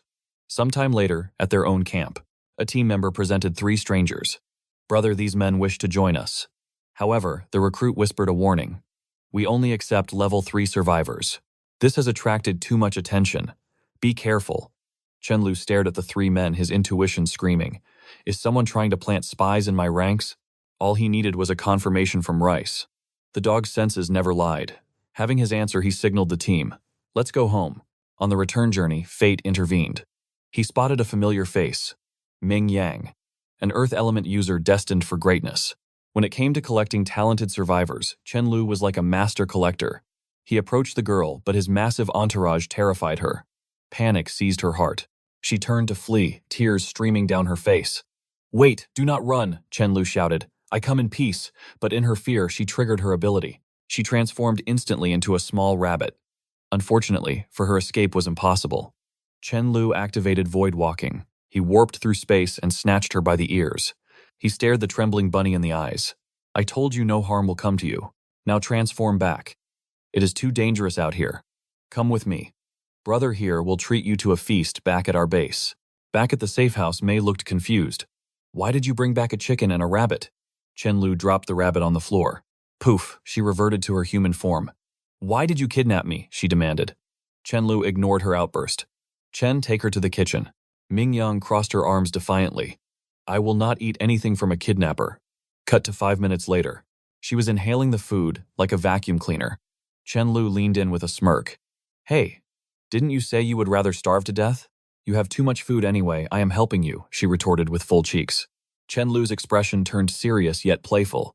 Even if you try to run, I will just drag you back here by force. He explained the situation clearly. We lack natural superpowers in this territory. We need your Earth ability to cultivate vegetables. All you have to do is farm, and I will provide meat every single day. Her eyes widened. Real meat. Every day. She realized she had no escape route, and the offer was too good to refuse. Fine. I accept. He handed her a bag of seeds. Get to work then. It is a pleasure doing business with you. Later in the interrogation room, Chen Lu and Su Dashu stood over the 3 new recruits. They were indeed spies. After some good old-fashioned torture, the truth spilled out. 2 were sent by Gao Yi, and 1 by the Qin faction. Their intentions were malicious. Chen Lu's eyes went cold as ice. Kill them all, he ordered without emotion. And do it quietly. The apocalypse had no room for mercy. The messenger returned breathless and anxious, explaining that an envoy had approached Zai to discuss the looming threat of Ga. Driven by curiosity, Chen Lu decided to step into the lion's den. The scene shifts to a dimly lit room. A council of conspirators gathered around a heavy desk. They were plotting Ga's downfall. The man in the polo shirt, radiating arrogance, slammed his hand down, claiming he had the perfect strategy to eliminate the tyrant. However, his price was steep. He demanded 30% of all supplies. Chen Lu, unimpressed by this greed, cut him off immediately, refusing to join such a crooked alliance. The leader's eyes narrowed dangerously.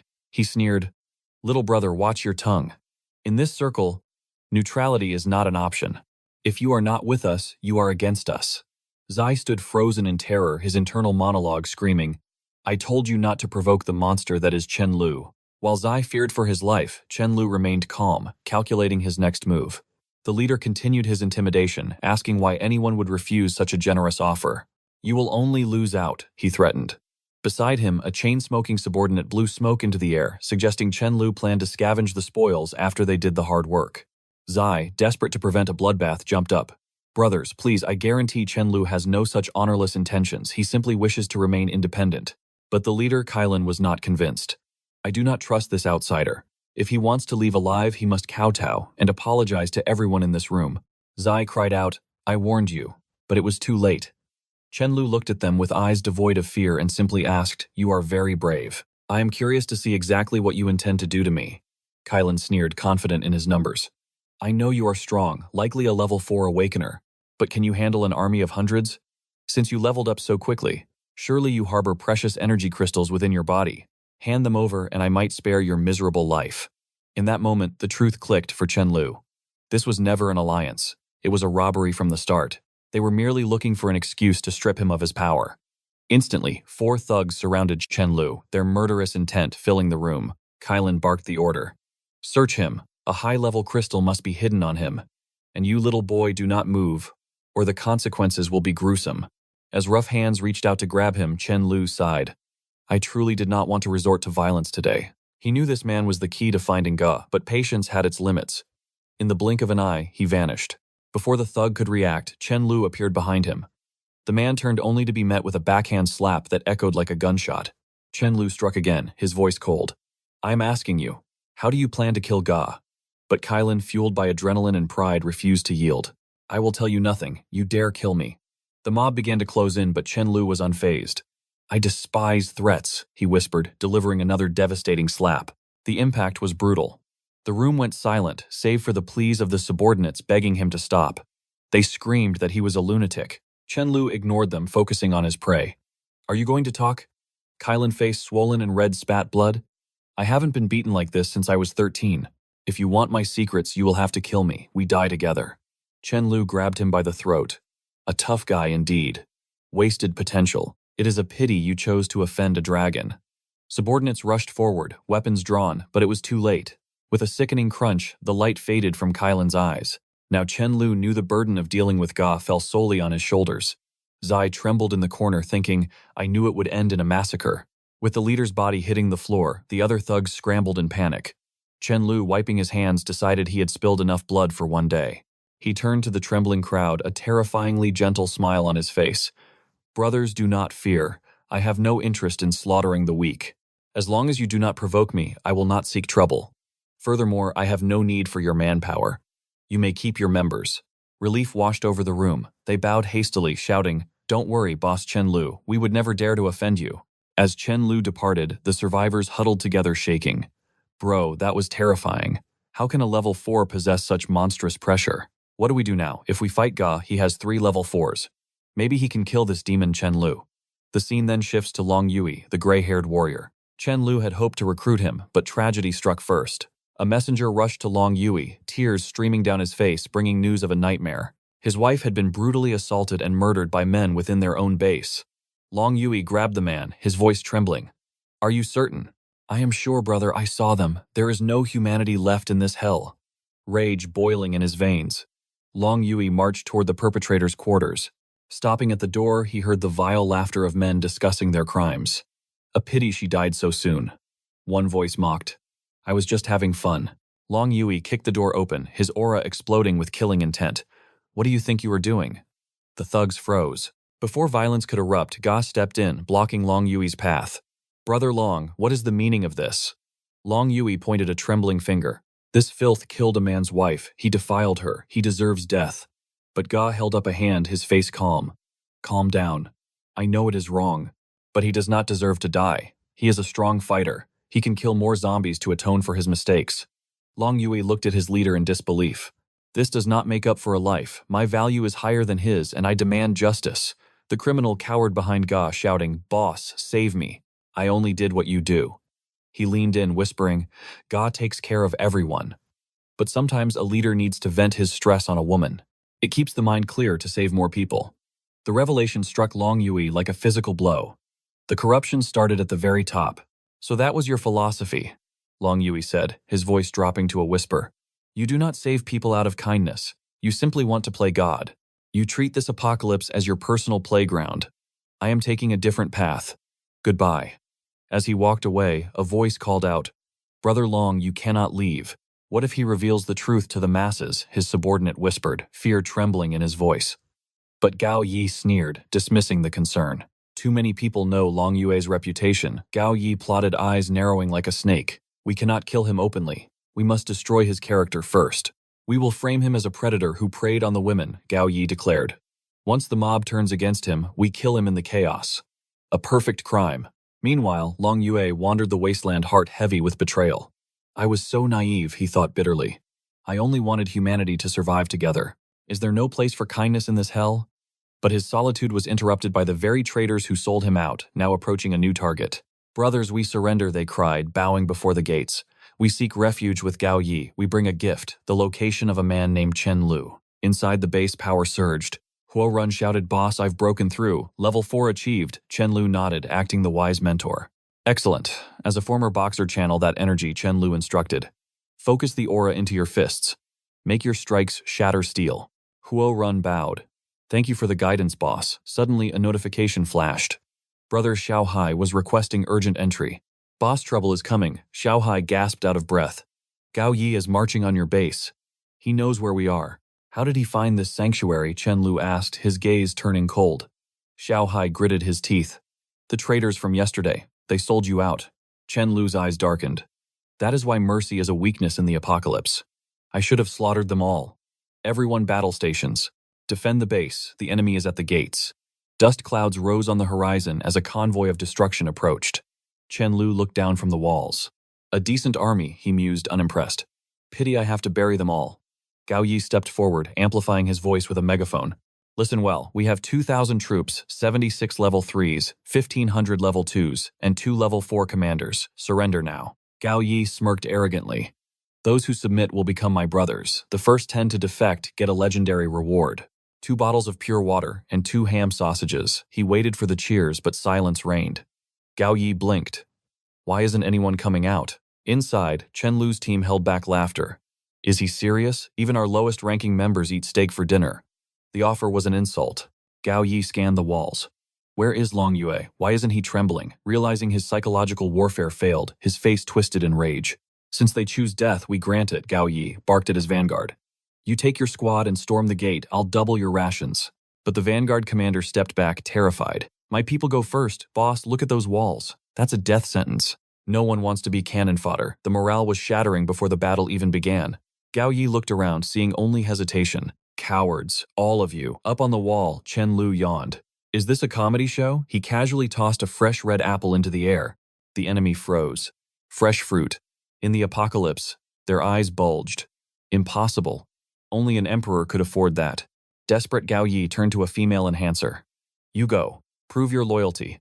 I'll have the Earth users shield you. Do this for me right. We need a win, or the army will collapse, he whispered manipulatively. You are my only hope. Swayed by his lies, she nodded. She charged toward the cliff, a pawn in his game. Chen Lu's mages rained fire down, but the enemy Earth users raised stone shields. They breached the outer gate, but waiting for them were Meng and Chen Yuan.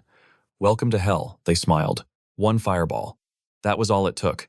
An explosion of level 4 magnitude vaporized the vanguard. The girl watched in horror.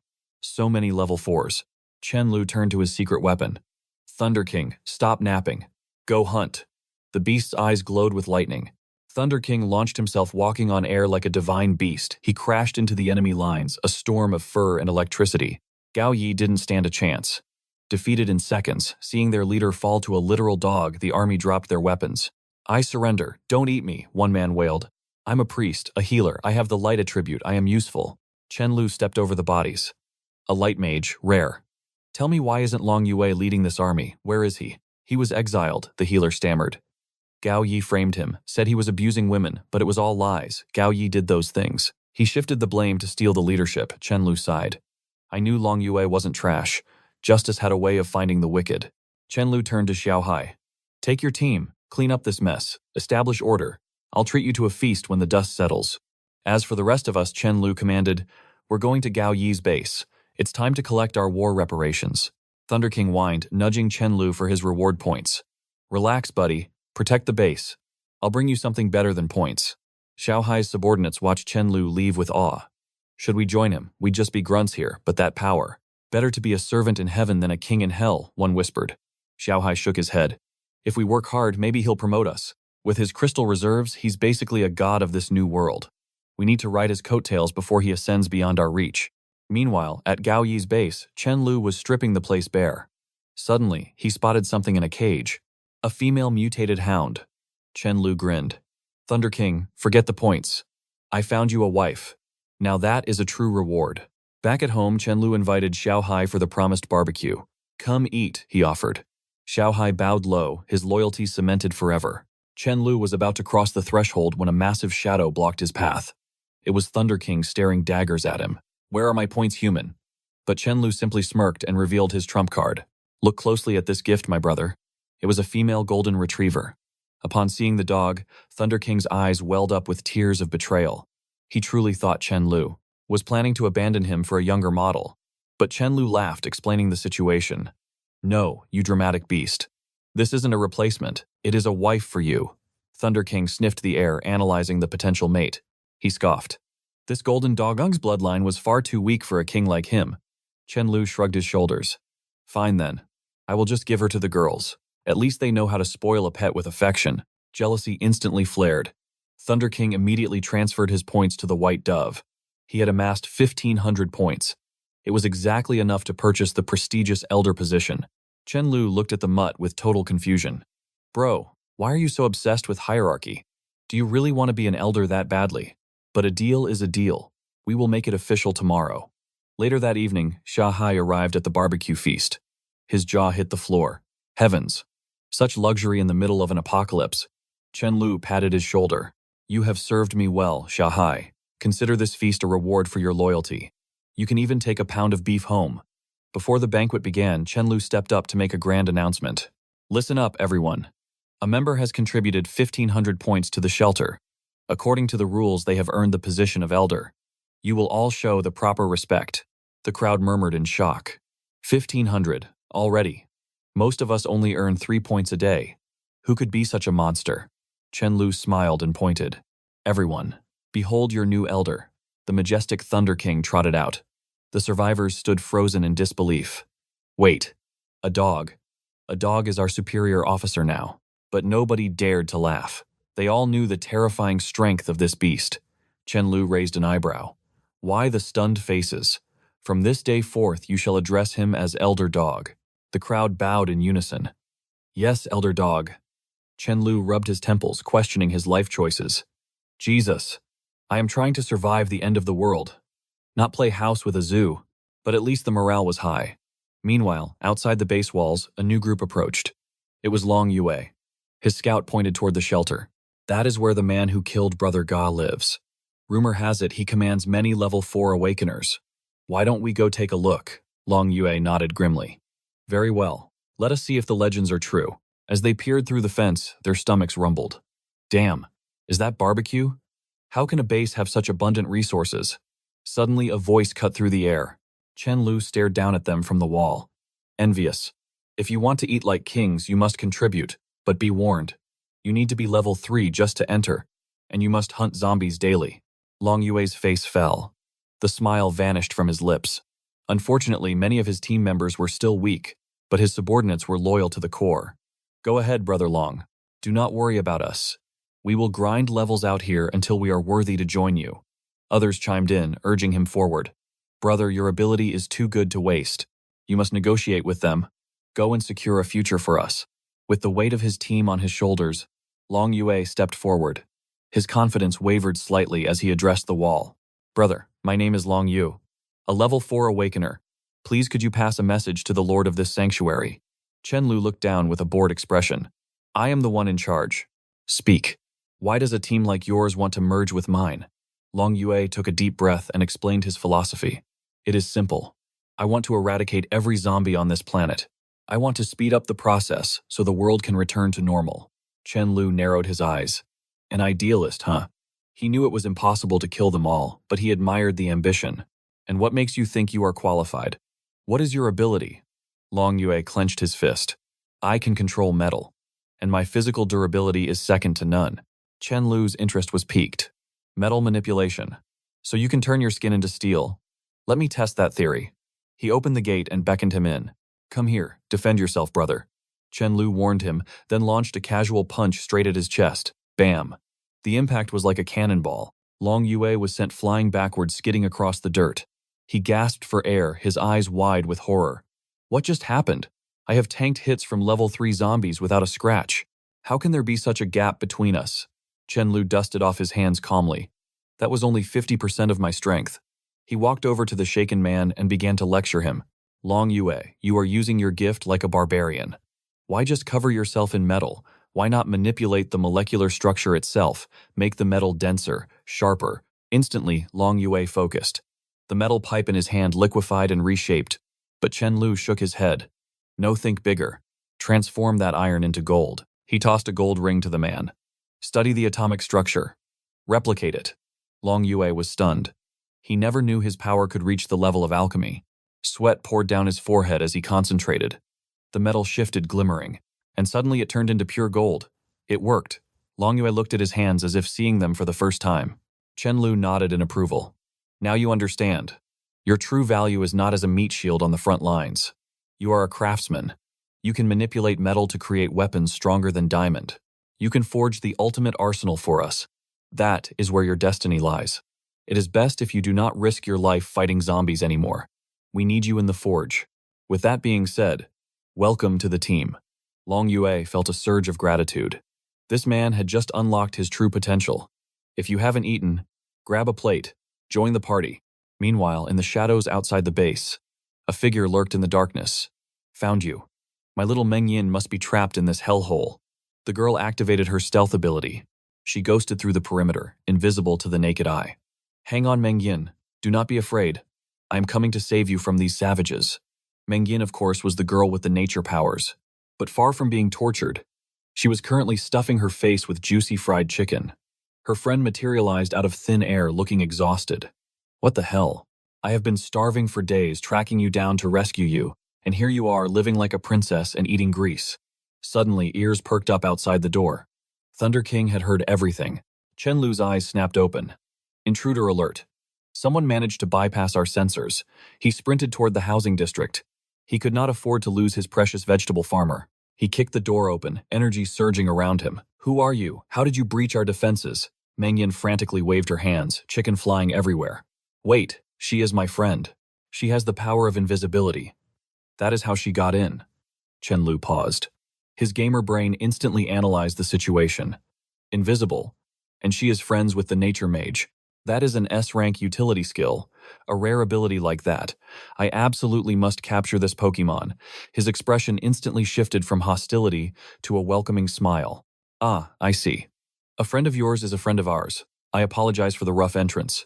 I simply brought Meng Yin here because the outside world is too dangerous for a support class. I am sorry for making you worry. Look around. We have many other girls here. It is a paradise compared to the wasteland. So, why don't you join us too? I will provide food, fresh water, and even protection, she offered. But in this world, nothing comes without a price. What is it you seek? He demanded every scrap of intel on other mutants. Her voice trembled as she described a creature guarding a hoard of spiritual crystals. The previous owner was powerful, she whispered, but he was slaughtered. Chen Lu narrowed his eyes.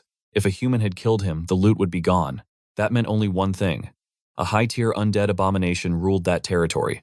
A monster strong enough to ignore the treasures entirely. Having secured the location, Chen Lu prepared to move. But suddenly Xiao Ai rushed forward, his face pale with terror. Brother, we need to evacuate immediately. We spotted the creature 100 meters out, but in a blink it vanished. It reappeared behind my vanguard instantly. They were dead before they hit the ground. Chen Lu asked if it showed intelligence. Yes, it is cunning and unstoppable. It wields wind blades that slice through steel. My squad is petrified. Brother, we only survived because it deemed us unworthy of the chase. But its bloodlust is guiding it here. We have to run. Just then, the mystic cat Rice stepped forward with a grim prophecy. Chen Lu, death comes for you today. Chen Lu froze, his aura flaring. What did you just say? Impossible. I am the master of void walking. Who in this wretched world has the power to kill me? He grabbed the cat, demanding answers. Explain yourself, Rice hissed. I sense a shadow looming. A calamity so great, even your spatial arts may not save you. This danger is absolute. Unless. The narrator pauses, breaking the fourth wall. Unless you lend your energy by liking this video to help Mamor forge more legendary tales. As the tension mounted from the previous chapter, Chen Lu demanded clarity on this prophecy of doom. Rice elaborated, I see your death, but interwoven with it is a golden opportunity. A chance to ascend beyond your limits. Chen Lu calculated the odds. A creature of at least level 7. In his past life, no such monstrosity existed in this region. And what of these incredible benefits? A mere level 7 crystal would be useless to him now. Was the risk truly worth the reward? He turned to the beast. Are Ming and Millie in the kill zone? Rice shook his head.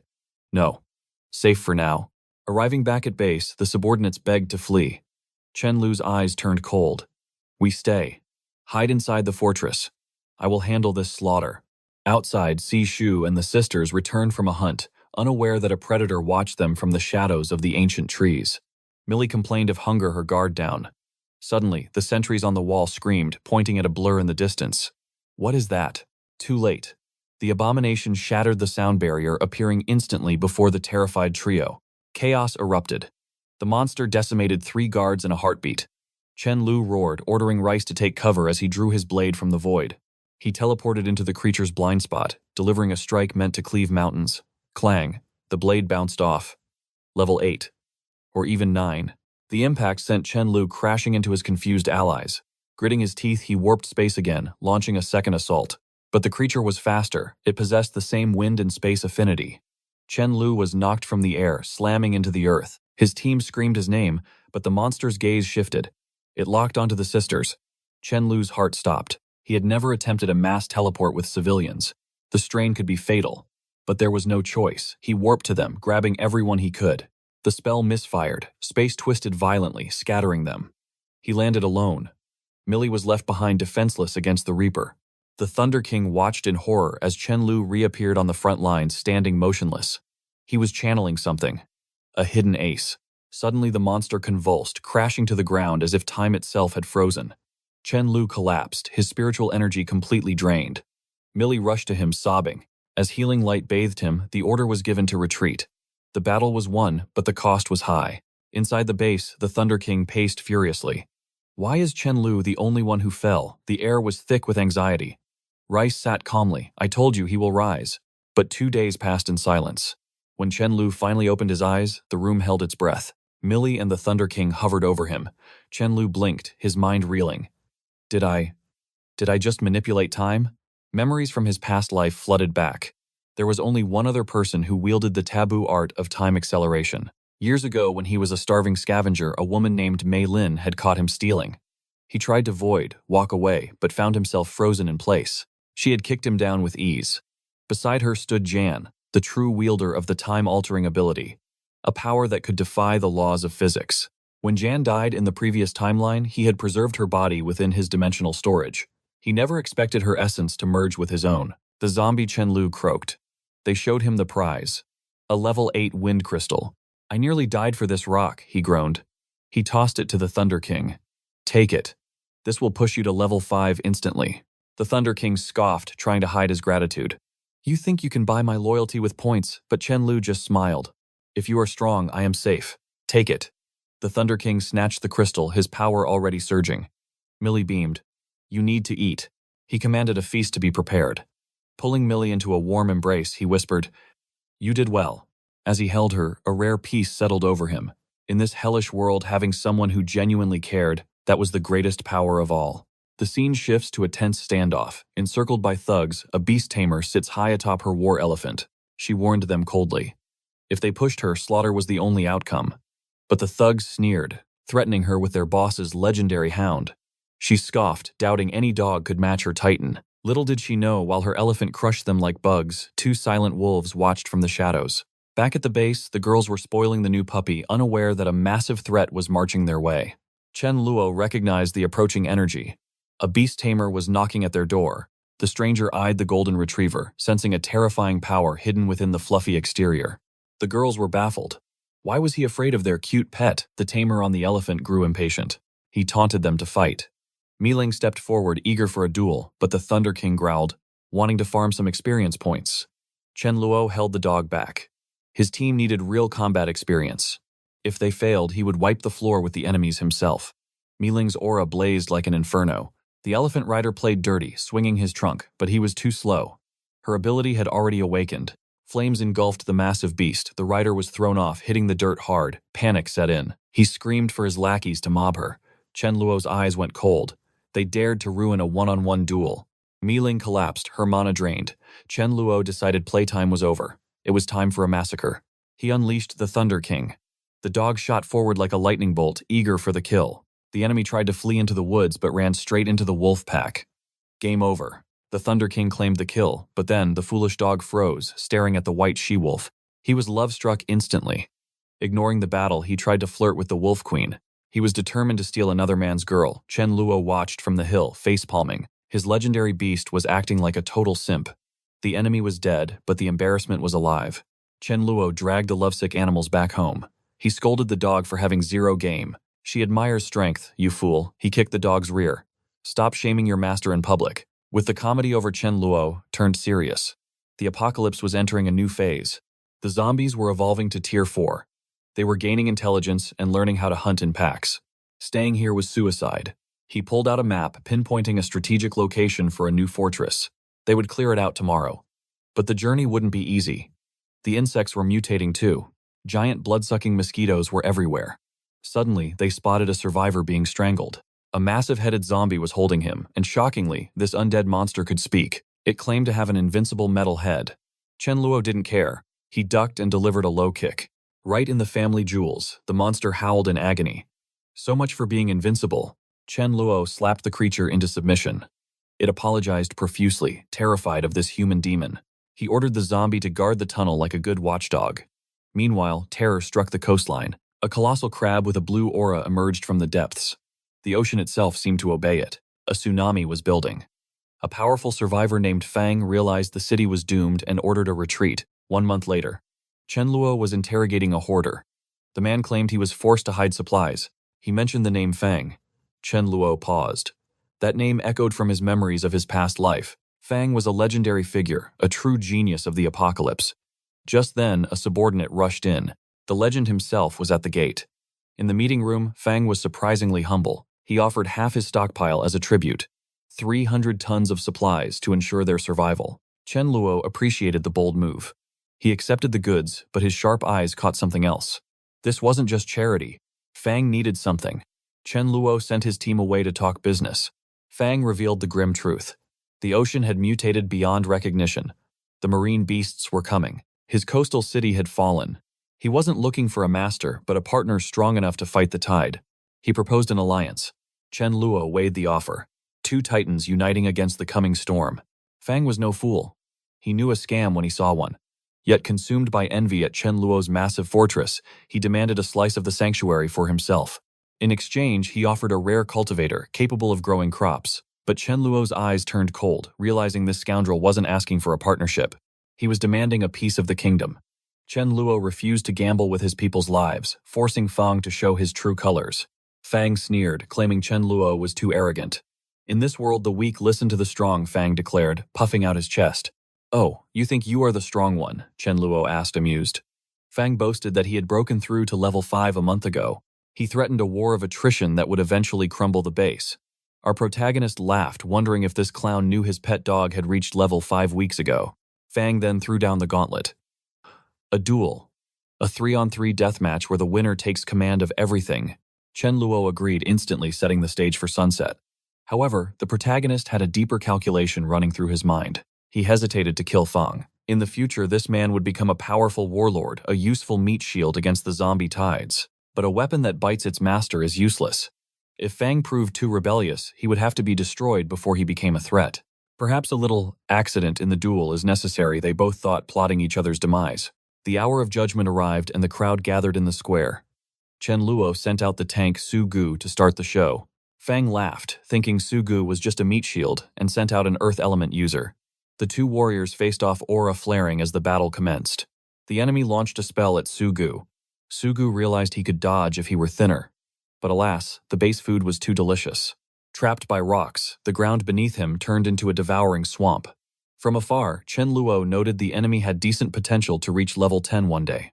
Another massive boulder smashed down, but Su Gu didn't even flinch. His body was an immovable fortress, completely immune to physical trauma. The enemy leader watched in horror as his subordinate's strongest hits didn't leave a scratch. Su Gu advanced like a tank, forcing an immediate surrender. Round 2 began. The enemy summoned a level 3 zombie. The crowd murmured in shock, but Chen Luo just smirked. You want to play with puppets? Fine. The metalhead zombie stepped forward sassily, demanding snacks before violence. Chen Luo kicked his gluttonous minion. Stop complaining about food and kill the trash on the other side. Fang trembled, terrified by how prepared Chen Luo always seemed. The undead clashed, but chaos was about to erupt. Suddenly, Chen Luo's zombie lost control. Ignoring the enemy, it lunged toward the vegetable girl, the most valuable asset on the field. Chen Luo grabbed the chain, restraining the beast with raw strength. I'm starving, the monster roared, hunger overriding its loyalty. You'll eat tomorrow, Chen Luo promised, but the creature screamed. Liar. The killing intent in the air shifted instantly. Snap. The head detached and the chains shattered. It wasn't just a tantrum, the beast had undergone a sudden mutation to level 5. The monster grew to a titan's size, striking at Chen Luo. His defense held, but he realized the creature's physical strength had skyrocketed. I will crush you now, the abomination declared. Chen Luo dodged, pulling a massive blade from the void. Time to test your durability. He slashed, but the blade bounced off. The mutation had hardened its skin into living armor. He danced around another attack, landing a precision cut. Stronger than expected, he mused, adrenaline finally kicking in. At least this will be a good warm-up. He stepped back, eyes locking onto the monster, measuring its rhythm. The creature sensed a shift in the atmosphere. Chen Luo spotted an opening in its belly. Was this the moment to perfect his spatial cut? He charged his aura blade. But suddenly, a red tornado ripped through the battlefield. It was Fang.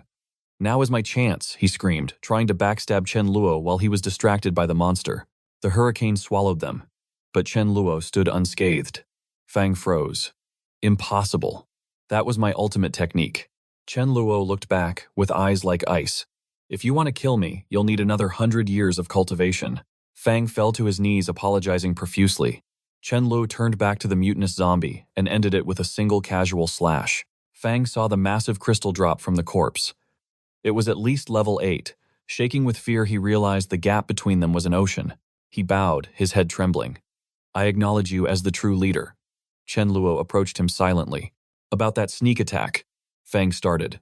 Smack. A slap sent him flying. Brother I. Smack. Who is your brother?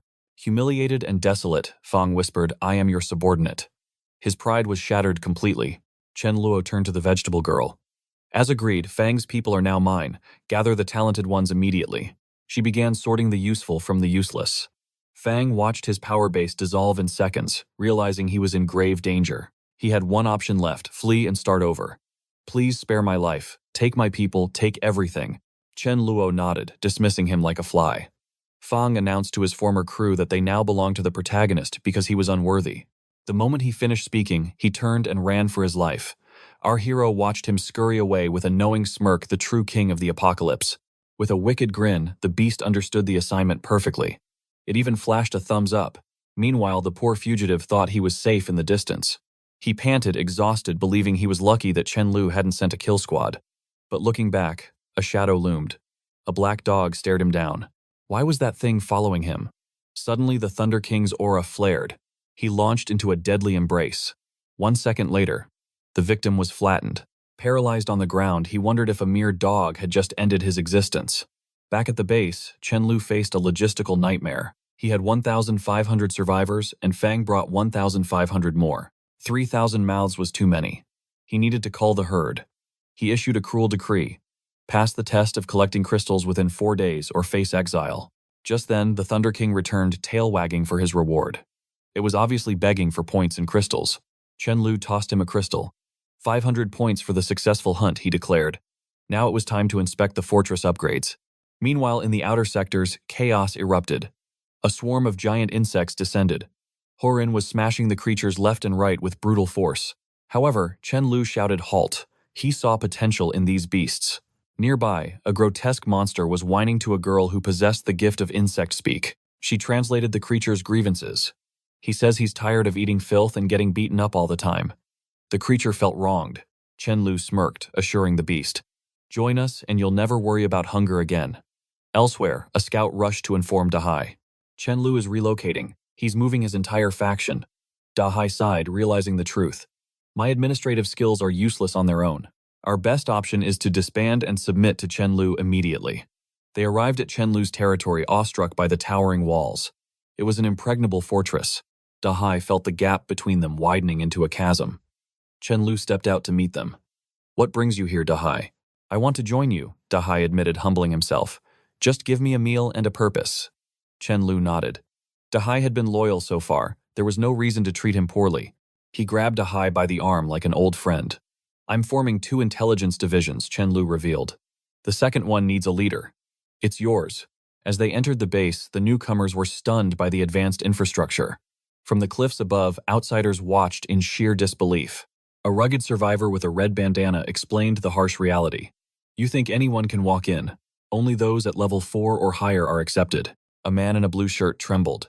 To gain entry without the level requirement, one would need a tribute worthy of an emperor. During the strategy meeting, an interruption occurred. Sir, someone claims to have brought gifts. Chen Lu waved his hand. Bring him in. An embarrassed man entered wearing a sycophantic grin. I brought this to please you, Brother Chen. He tried to act friendly, but Chen Lu's eyes went cold. Memories from his past life flooded back. This snake had once blocked his escape route, leading to Sudu's tragic death. The man hadn't committed the crime in this timeline yet, but karma had a long memory. Chen Lu wouldn't let him off the hook. He decided to play along. He would bleed this man dry of resources and poach his strongest members first. The man asked nervously, "Do you like the gift?" "It is incredible," Chen Lu lied smoothly. "From now on, anyone who opposes you opposes me." The trap was set. The man signaled his friends to bring in the cargo. They hauled in extremely resistant mutant turbo shells. Chen Lu's eyes lit up. These were top-tier crafting materials. "I need to inspect the coast," Chen Lu announced. Later on the road, a collision. He crashed into a zombie. The undead creature banged on the window. "Cooperate. Cooperate." Miet groaned. These creatures were evolving terrifyingly fast. Their intelligence was spiking. Chen Lu was impressed. A level 4 monster attempting diplomacy. "Bring me humans," the zombie demanded. "Lots of fresh meat." "And what do I get?" Chen Lu asked. "Life," the zombie rasped. Chen Lu's response: a thunderous slap across the face. He grabbed the undead by the throat. Slap. He struck him again. The creature tried to speak, but only received another brutal beating. Now on its knees, the zombie whimpered an apology. Chen Lu issued his command. "In 2 days, a convoy will pass here. Bring me your strongest elites. Come personally," Chen Lu threatened, his eyes glowing. "Or I will hunt you to the ends of the earth." The scene shifted to the coastline. A massive turtle noticed a disturbance. It was Chen Lu, moving like a phantom. He barely dodged a snapping bite. The void blade sang through the air. He slashed through 3 mutants, harvesting their cores and shells in a blink. Suddenly, a colossal shadow fell over him. A gigantic turtle blocked his path. It was in the middle of laying eggs. A turtle king's egg. Chen Lu thought, heart racing. That would be a legendary pet. It was the perfect heist opportunity. But the beast spotted him. The risk was insane, but the reward was god tier.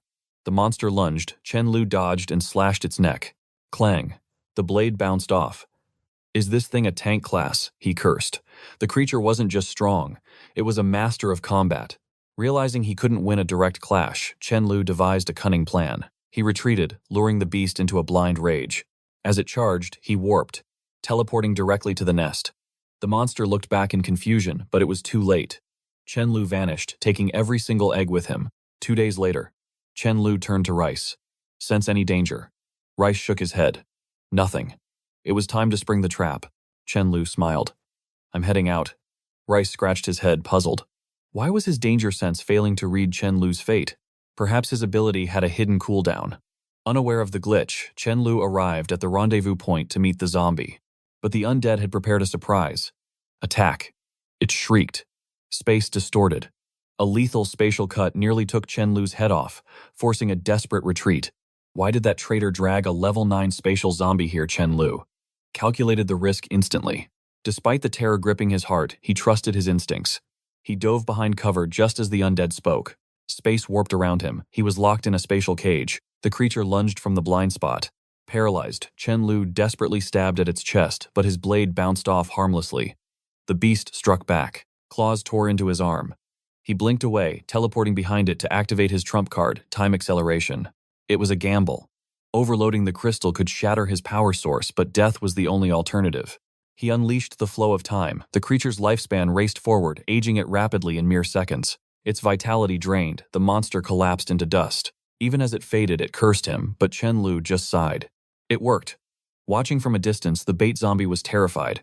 The boss was dead, he had to run. But escaping Chen Lu was impossible.